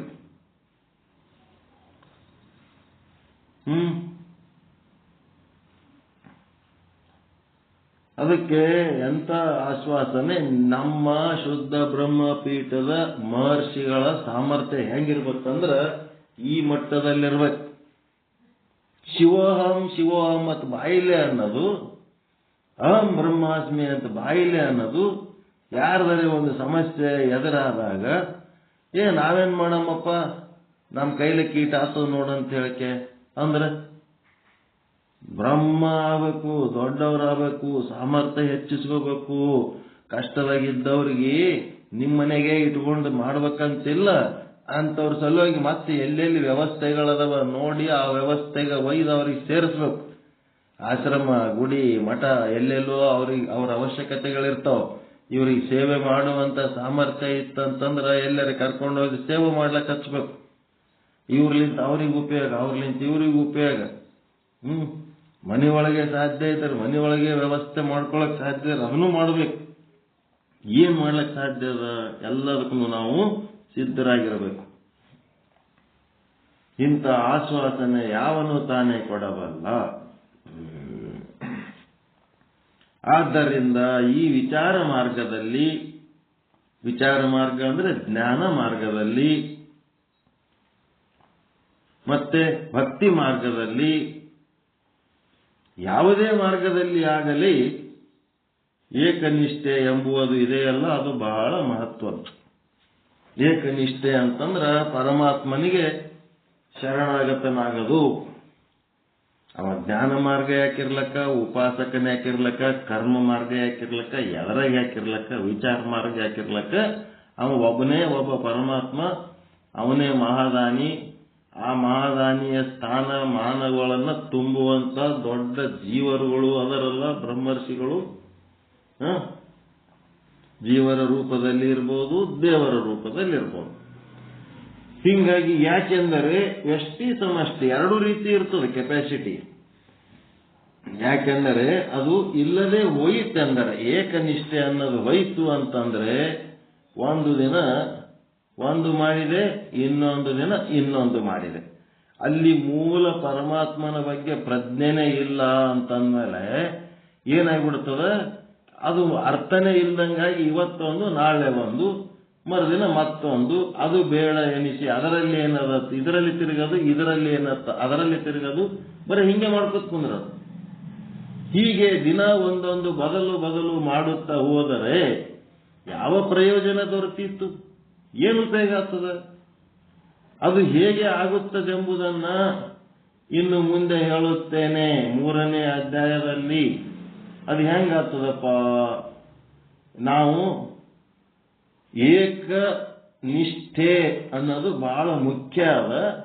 ಆ ಏಕನಿಷ್ಠೆಯಿಂದಲೇ ನಮ್ಮ ಸಾಧನೆ ಯಶಸ್ವಿಗೊಳ್ಳುತ್ತದೆ. ಮತ್ತು ಅದು ಏಕನಿಷ್ಠೆಯಿಂದ ನಮ್ಮ ಸಾಧನೆ ಯಶಸ್ವಿಗೊಳ್ಳೋದ್ರ ಬದಲಿ ನಮ್ದೇನರೇ ಚಂಚಲ ಆಗಿ ದಿನ ಒಂದೊಂದು ಬೇರೆ ಬೇರೆ ಹಾದಿ ಹಿಡ್ಕೊಂಡು, ದಿನ ಒಂದೊಂದು ಬೇರೆ ಬೇರೆ ಶಾಸ್ತ್ರ, ಬೇರೆ ಬೇರೆ ಗುರುಗಳು, ಬೇರೆ ಬೇರೆ ದೇವರು ಅಂತೇನೇನೋ ಮಾಡ್ಕೊತ ಆದ್ರೆ ಮುಂದೆ ಏನಾಗ್ತದಂದ್ರೆ ಹಲವು ಕೊಂಬೆಗೆ ಹಾರದೊಂದನೆ ಬಲು ಬಿಡಿದು ಗತಿ ಒಡೆಯುವುದೆಂದದ ತಿಳಿಯುವುದನ್ನು ಶ್ರೀಕೃಷ್ಣ ಗೀತಾ ಪರಿಸಮಾಪ್ತಿಯಲ್ಲಿ, ಭಗವದ್ಗೀತೆ ಕೊನೆಯಲ್ಲಿ ಕೃಷ್ಣ ಹೇಳನಂತ. ಏನು ಇದು ಯಾರ ವಾಕ್ಯ ಅಂತಂದ್ರೆ ಮಹಾಲಿಂಗರಂಗರದೇ. ಇದು ಹಲವು ಕೊಂಬೆಗೆ ಹಾರದೊಂದನೆ ಬಲು ಬಿಡುದು ಗತಿ ಒಡೆಯುವುದೆಂದದ ತಿಳಿಸಿದನು ಶ್ರೀಕೃಷ್ಣ ಗೀತಾ ಪರಿಸಮಾಪ್ತಿಯಲ್ಲಿ. ಇದು ಒರಿಜಿನಲ್ ಬುಕ್ ಏನದ ಹಿಂಗೆ ಇರ್ತದೆ, ಅದು ಪದ್ಯ ರೂಪದಾಗ. ಅದೇನಾರ ರೊಕ್ಕ ಕೊಟ್ಟು ತರಿಸ್ಕೊಂಡ್ರಿ ಏನು ಅರ್ಥ ಆಗಲ್ಲ. ಅದ್ರೊಳಗ ವಿಶ್ಲೇಷಣೆ ಇದ್ರೆ ಮಾತ್ರ ತರಿಸ್ಕೋಬೇಕು. ಆದ್ರೆ ಈ ಮಟ್ಟದ ವಿಶ್ಲೇಷಣೆ ಅದ್ರಾಗ ಇರಂಗಿಲ್ಲ, ಸಂಕ್ಷಿಪ್ತ ವಿಶ್ಲೇಷಣೆ ಇರ್ತದೆ. ಇದಿಷ್ಟು ಈ ಬುಕ್ ಒಂದು ಓದಿದ್ರೆ ಸಾಕು, ಬೇಕಾದಷ್ಟು ಆಗ್ತದೆ. ಕಾವ್ಯ ರೂಪ ರೀ ಮಹಾಲಿಂಗರಂಗರದು ಅನುಭವ ಅಮೃತ. ಇದು ಪದ್ಯ ರೂಪದೊಳಗಿಂದು ಒಂದೊಂದೇ ಸಾಲು ತಗೊಂಡು ಇವ್ರು ಪ್ರವಚನ ಮಾಡ್ಯಾರ. 700 ಪುಟ ಬುಕ್ ಅದ. ಅದು ಒಂದು ಸಾಲನ್ನು ಚಂದ ತಿಳ್ಕೊಳಕ್ ಸಾಧ್ಯ ಇಲ್ಲ. ಏನಾದ್ರು ಸಂಕ್ಷಿಪ್ತ ಅರ್ಥ ಇತ್ತು ಅಂತಂದ್ರೆ ತಿಳ್ಕೋಬಹುದು. ಹಿಂಗ ವಿಶ್ಲೇಷಣೆ ಮಾಡಿ ಹೇಳಕ್ ಬರಂಗಿಲ್ಲ. ಈ ತರ ಪ್ರವಚನ ಇತ್ತಂತಂದ್ರೆ ಅವ್ರಿಟ್ ಎಕ್ಸ್ಪ್ಲೇನ್ ಮಾಡಿರ್ತಾರೆ, ನಾವಿಟ್ ಎಕ್ಸ್ಪ್ಲೇನ್ ಮಾಡ್ತೀವಿ. ಅದು ಹೊಳೆ ನರಸೀಪುರ ಯಾವಾಗ ಕಳಿಸಿನಲ್ಲ ಅಡ್ರೆಸ್, ಅಲ್ಲಿ ಸಿಗ್ತದ. ಹಲವು ಕೊಂಬೆಗೆ ಹಾರದೆ ಅಂತಂದ್ರೆ ಅದು ಮನವೆಂಬ ಮರ್ಕಟನು. ಯಾರು ಬರ್ದದ್ದು ವಚನ? ಅದು ಷಣ್ಮುಖ ಶಿವಯೋಗಿಗಳು, ದೇವರಿಗೆ ಷಣ್ಮುಖ ಶಿವಯೋಗಿಗಳು. ಅವರು ವಚನ ಸಾಹಿತ್ಯದ ಕೊನೆಯ ಕೋಗಿಲೆ ಅಂತಾರ. ಅವ್ರು ಬರೆದ ವಚನಗಳು 12ನೇ ಶತಮಾನದ ವಚನ ಸಂಪುಟದೊಳಗೆ ಸೇರ್ಸಾರ. ಆ ಒಂದು ಶ್ರೇಷ್ಠ ಮಟ್ಟದ ವಚನಕಾರರವರು. ಆಮೇಲೆ ಮುಂದಿನವರು ಬಹಳ ಮಂದಿ ಬಹಳ ವಚನಗಳು ಬರೆದಾರ, ಅವು ಯಾವೂ ಆ ಮಟ್ಟದ ಇಲ್ಲ. ಅಲ್ಲಿಗೆ ಮುಗಿದು ದೇವರಿಗೆ ಷಣ್ಮುಖ ಶಿವಯೋಗಿಗಳದ್ದು ಕೊನೆಯ ಅಷ್ಟೇ. ಮನವೆಂಬ ಮರ್ಕಟನು ತನುವೆಂಬ ವೃಕ್ಷವನೇರಿ, ಮನವೆಂಬ ಮರ್ಕಟನು ತನುವೆಂಬ ವೃಕ್ಷವನೇರಿ, ಇಂದ್ರಿಯಗಳೆಂಬ ಶಾಖೆ ಶಾಖೆಗೆ ಹಾರಿ, ವಿಷಯಗಳೆಂಬ ಫಲಂಗಳ ಗ್ರಹಿಸುತ್ತ ಭವದತ್ತ ಮುಖ ಮಾಡಿ ಹೋಗುತ್ತಿದೆ ನೋಡ. ಆ ಮನವೆಂಬ ಮರ್ಕಟನ ನಿಮ್ಮ ನೆನಹೆಂಬ ಪಾಶದಿ ಕಟ್ಟಿ ನಿಮ್ಮತ್ತ ಸೆಳೆದುಕೊಳ್ಳ ಅಖಂಡೇಶ್ವರ ಅಂತ ಒಂದು ವಚನ. ಹಂಗ ಚಂಚಲಾದ್ರೆ ಏನಾಗ್ತದಪ್ಪ ಅಂತಂದ್ರೆ ನಮ್ಮ ಮಾಡಿದ ಸಾಧನೆಗಳು ನಿಷ್ಫಲ ಆಗ್ತವ, ವ್ಯರ್ಥ ಆಗ್ತವ. ಹಲವು ಕೊಂಬೆಗೆ ಹಾರದೆ ಅಂದರೆ ಮನಸ್ಸು ತನ್ನ ಸ್ವಾಭಾವಿಕ ಚಂಚಲತೆಯಿಂದ ಇಂದೊಂದು, ನಾಳೆಯೊಂದು, ನಾಡಿದು ಮತ್ತೊಂದು, ಹೀಗೆ ಒಂದೊಂದು ಮಾಡುತ್ತಾ ಸ್ಯಾಂಪಲ್ ನೋಡಿದಂತೆ ಮಾಡಬಾರದು. ಮಂಗಗಳು ಏನ್ ಮಾಡ್ತಿರ್ತಾವ, ಅವ್ರ ಕೈಯಾಗ ಒಂದು ಬುಟ್ಟಿ ಹಣ್ಣು ಕೊಟ್ಟರು ಅವು ತಿನ್ನಂಗಿಲ್ಲ. ಒಂದೊಂದು ತಗೊಳ್ಳೋದು ಕಚ್ಚಿ ಒಗ್ಯೋದು, ಒಂದೊಂದು ತಗೊಳ್ಳೋದು ಕಚ್ಚಿ ಒಗ್ಯೋದು. ಅದಕ್ಕೆ ಮನವನ್ನ ಏನ್ ಮಾಡ್ಯಾರ, ಮಂಗೆ ಹುಲ್ತಾರ. ಸ್ಯಾಂಪಲ್ ನೋಡೋದು ಬಿಟ್ಬಿಡ್ತು. ತನ್ನ ಸ್ವಾಭಾವಿಕ ಚಂಚಲತೆಯಿಂದ ಇಂದೊಂದು, ನಾಳೆ ಒಂದು, ಹೀಗೆ ಸ್ಯಾಂಪಲ್ ನೋಡಿದಂತೆ ಮಾಡಬಾರದು. ಮತ್ತು ಹಲವು ಕೊಂಬೆಗೆ ಹಾರುವುದು. ಇದರ ಅರ್ಥವೇನೆಂದರೆ ಮುಕ್ತ ಸ್ಥಿತಿ ಎಂದು ಒಂದೇನಿದೆಯೋ ಅದು ಒಂದೇ ಒಂದು, ಅದೇ ವ್ಯವಸಾಯಾತ್ಮಿಕ ಬುದ್ಧಿ ಏಕೇಹ ಕುರುನಂದನ. ವ್ಯವಸಾಯಾತ್ಮಿಕ ಬುದ್ಧಿ ಏಕೇಹ ಕುರುನಂದನ ಅಂತಂದ್ರೆ ಈ ಪರಮಾರ್ಥ ವಿಚಾರ ಮಾಡುವುದರಿಂದ ಏನು ಒಂದು ಅಂತಿಮ ನಿರ್ಣಯ ಬುದ್ಧಿಗೆ ಆಗುತ್ತದೆಯೋ ಅದು ಒಂದೇ ಇರ್ತದೆ. ಪರಮಾರ್ಥ ವಿಚಾರ ಮಾಡೋದರಿಂದ ಒಂದೇ ಒಂದು ನಿಶ್ಚಯ ಸಿಗ್ತದೆ. ಯಾರೇ ವಿಚಾರ ಮಾಡಲಿ ಅದು ಒಂದೇ ಆಗಿರುತ್ತದೆ. ವೇದಾಂತ ಸಿದ್ಧಾಂತಿಗಳು ಯಾರೇ ಇರಬಹುದು, ಎಲ್ಲೇ ವಿಚಾರ ಮಾಡಿರ್ಬೋದು, ನಮಗೆ ಪರಿಚಯ ಇರಬಹುದು, ಇಲ್ಲದೆ ಇರಬಹುದು. ಎಲ್ಲದರದ್ದು ಉದ್ದೇಶ, ಮೂಲ ಪರಮಗತಿ ಅನ್ನೋದು ಅದು ಒಂದೇ ಗತಿ, ಒಂದೇ ಇರ್ತದೆ. ಆದರೆ ಬಹುಶಃ ಹೆನಾತಾಶ್ಚ ಬುದ್ಧಯೋ ಅವ್ಯವಸಾಯಿನಾಂ ಅಂತಂದ್ರೆ ಈ ಪಾರಮಾರ್ಥಿಕದೊಳಗೆ ಒಂದೇ ಆದ, ಆದ್ರೆ ಪ್ರಾಪಂಚಿಕ ಬುದ್ಧಿ ಒಳಗೆ ಏನದ, ವಿಷಯಾಸಕ್ತಿ ಏನದಲ್ಲ, ಅದು ನಾನಾ ತೆರನಾಗಿರ್ತದೆ. ಹೆಂಗಂತಿರೋದು,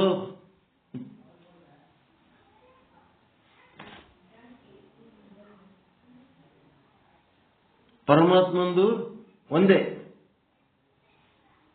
ಪರಮಾನಂದ ಪ್ರಾಪ್ತಿ.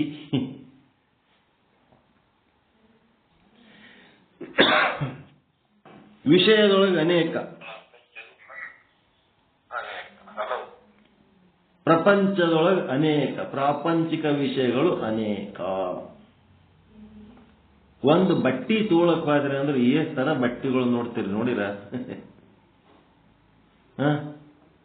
ಒಂದು ಪದಾರ್ಥ ನೀವು ಬಜಾರ್ದಾಗ ಖರೀದಿ ಮಾಡ್ಬೇಕಾಯ್ತಂದ್ರೆ ಎಷ್ಟು ಅಂಗಡಿ ಒಳಗೆ ಎಷ್ಟು ತರ ಸ್ಯಾಂಪಲ್ಗಳು ನೋಡ್ತೀರಿ. ಅನೇಕತ್ವ, ಅನೇಕತ್ವ. ಪ್ರಾಪಂಚಕದೊಳಗೆ ಏನದಂದ್ರೆ ಅನೇಕತ್ವ. ಈ ಪ್ರಾಪಂಚಿಕ ಬುದ್ಧಿಯನ್ನೇ ನಾವೇನ್ ಮಾಡ್ತೀವಿ, ಪರಮಾರ್ಥದೊಳಗೆ ಮಾಡ್ಲಕ್ಕೆ ಹೋಗಿ ಒಬ್ಬ ದೇವರನ್ನ ಅನೇಕ ದೇವರುಗಳು ಮಾಡಿಟ್ಕೊಂಡು ಕೂತೀವಿ. ಅಲ್ಲಿರೋ ಒಬ್ಬನೇ ಅದಾನ, ಅದು ಅನೇಕ ಯಾಕಾಗ್ಯದಂದ್ರ ಅವನಿಗೆ ಪ್ರಾಪಂಚಿಕ ಬುದ್ಧಿಯ ದೃಷ್ಟಿಯಿಂದ ನೋಡಿದ್ದಕ್ಕೆ ಅದು ಅನೇಕ ಆಗಿಬಿಟ್ಟದ.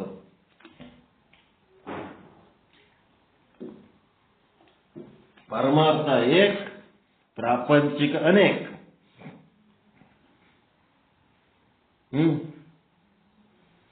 ಅದಕ್ಕೆ ಈ ಒಂದು ವೇದಾಂತ ಸಿದ್ಧಾಂತ ಪರಮಾರ್ಥ ಸಾಧನೆ ಏನದ ಅದು ಒಂದೇ ಒಂದು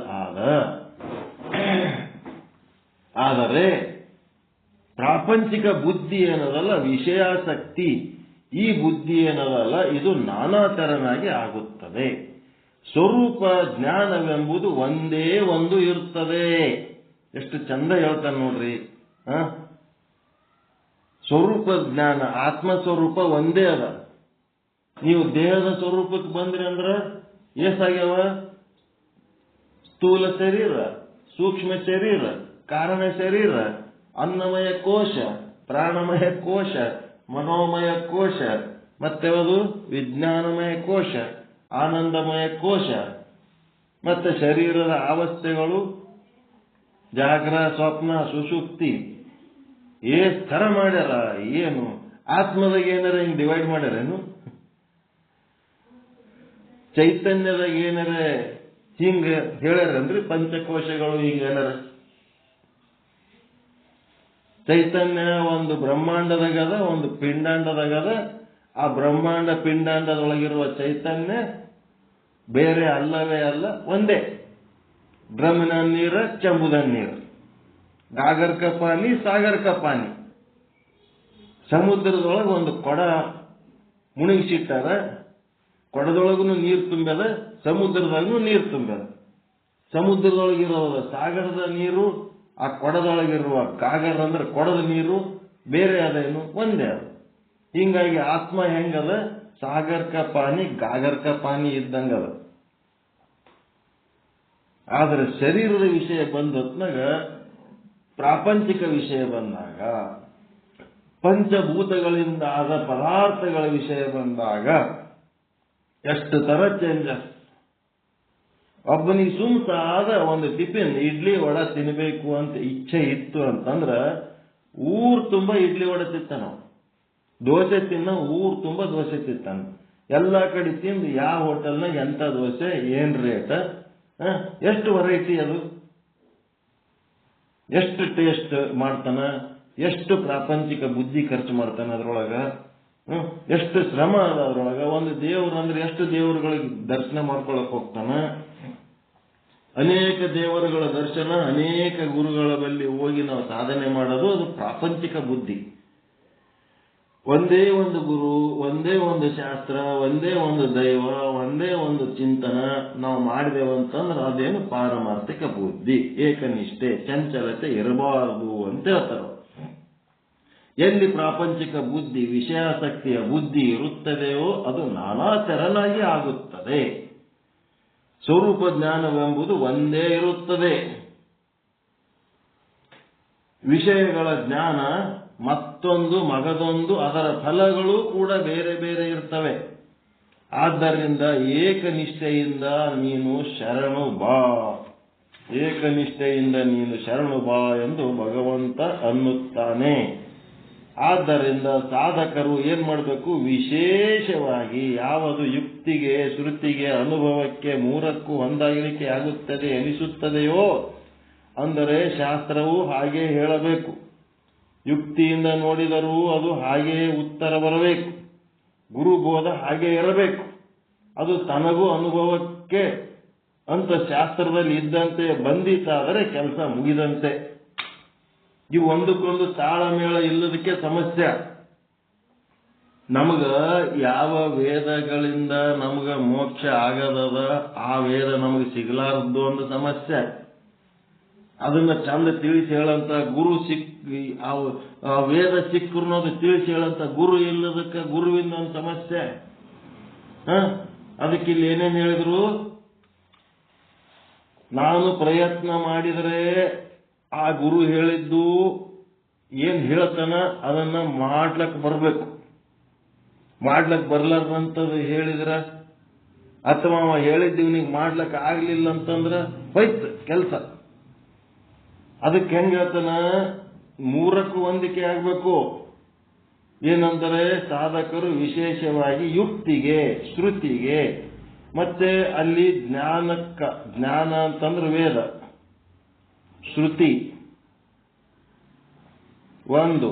ಎರಡನೇದ್ದೇನದ ಯುಕ್ತಿ ಅಂದ್ರೆ ಇವ ಪ್ರಯತ್ನ ಮಾಡಿರ್ಬೇಕು. ಮೂರನೇದ್ದೇನದ ಗುರುಬೋಧೆ.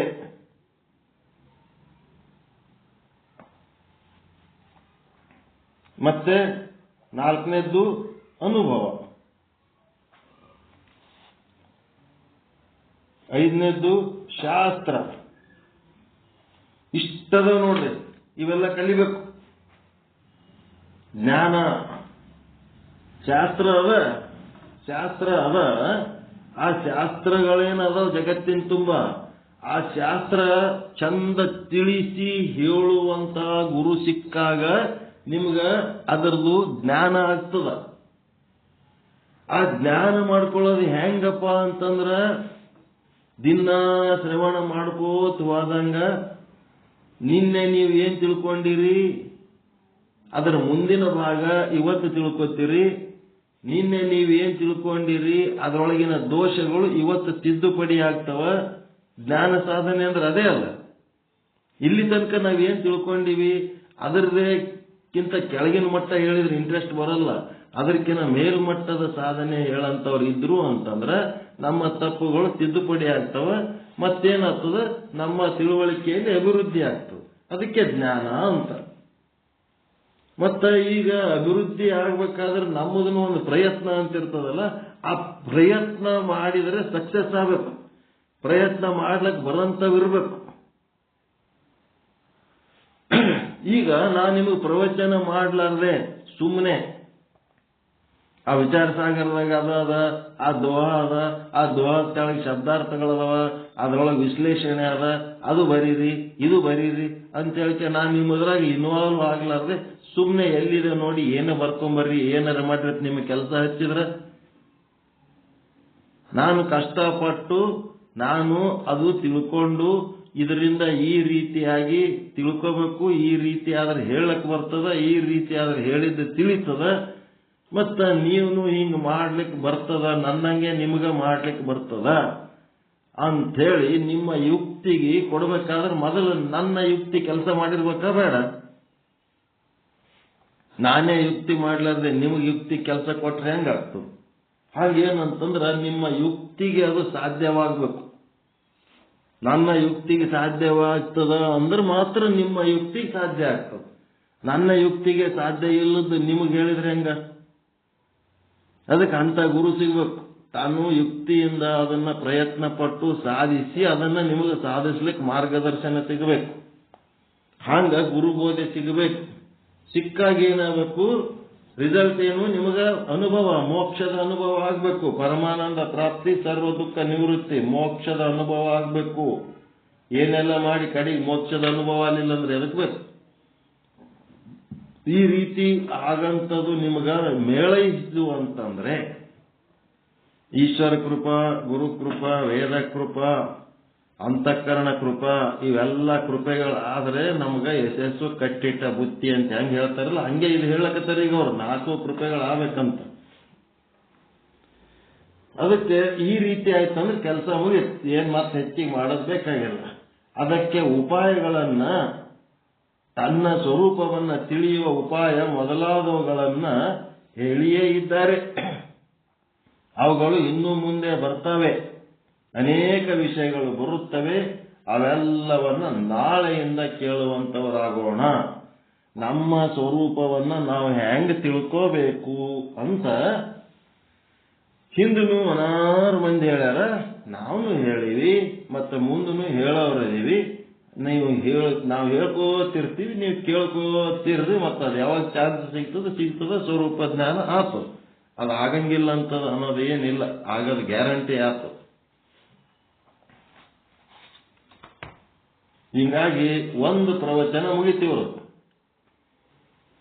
1ನೇ ಪ್ರವಚನ ಮುಗೀತು. ನಾಳೆನಿಂದ 2ನೇದು.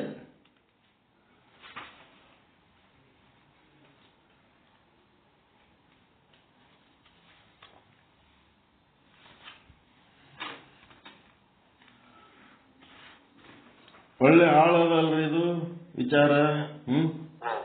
ವ್ಯವಸಾಯಶಾಸ್ತ್ರ ಬುದ್ಧಿ ಒಂದೇ ಇರ್ತದೆ. ಇನ್ನೊಂದು ಇಂಪಾರ್ಟೆಂಟ್ ಬಹುಶಾಖ ಅನಂತಾಶ್ಚ ಬುದ್ಧಯೋ ಅವ್ಯವಸಾಯಿನ. ಲೌಕಿಕವಾಗಿ ಇತ್ತು ಅಂತಂದ್ರೆ, ಪ್ರಾಪಂಚಿಕವಾಗಿತ್ತಂದ್ರೆ ಬಹುಶಾಖ ಋಣಂತಾಶ್ಚ ಬುದ್ಧಯೋ ಅವ್ಯವಸಾಯಿನ ಅಂದ್ರೆ ಅಲ್ಲಿ ಬುದ್ಧಿ ಕೆಲಸ ನಡೆದಿರ್ತವೆ. ಬುದ್ಧಿಗೆ ಮುಂದೆ ಮಾಡಿದೆವಂತಂದ್ರೆ ಅದು ಅನೇಕ ತೂಕ ಕರ್ಕೊಂಡು ಹೋಗ್ತದೆ.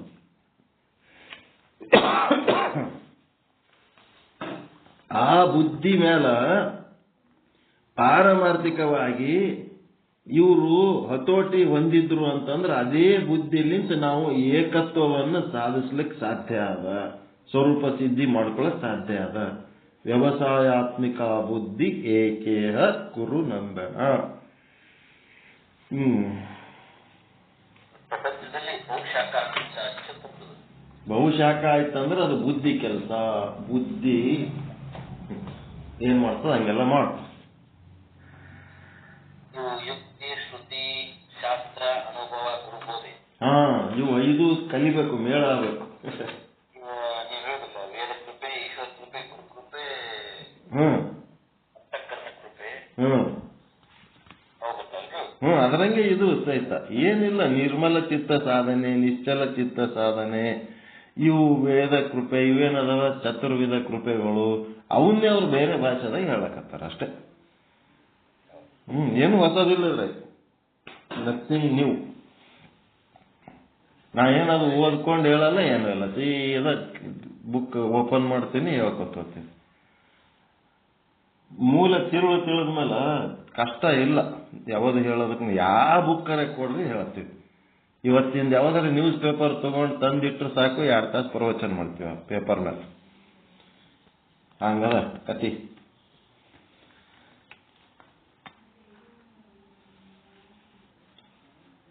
ಅನ್ನೊಂದು ಆಯ್ತರ ಅಮೃತ.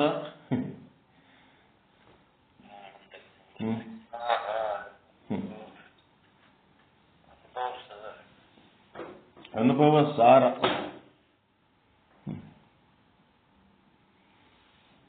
ಓಕೆ.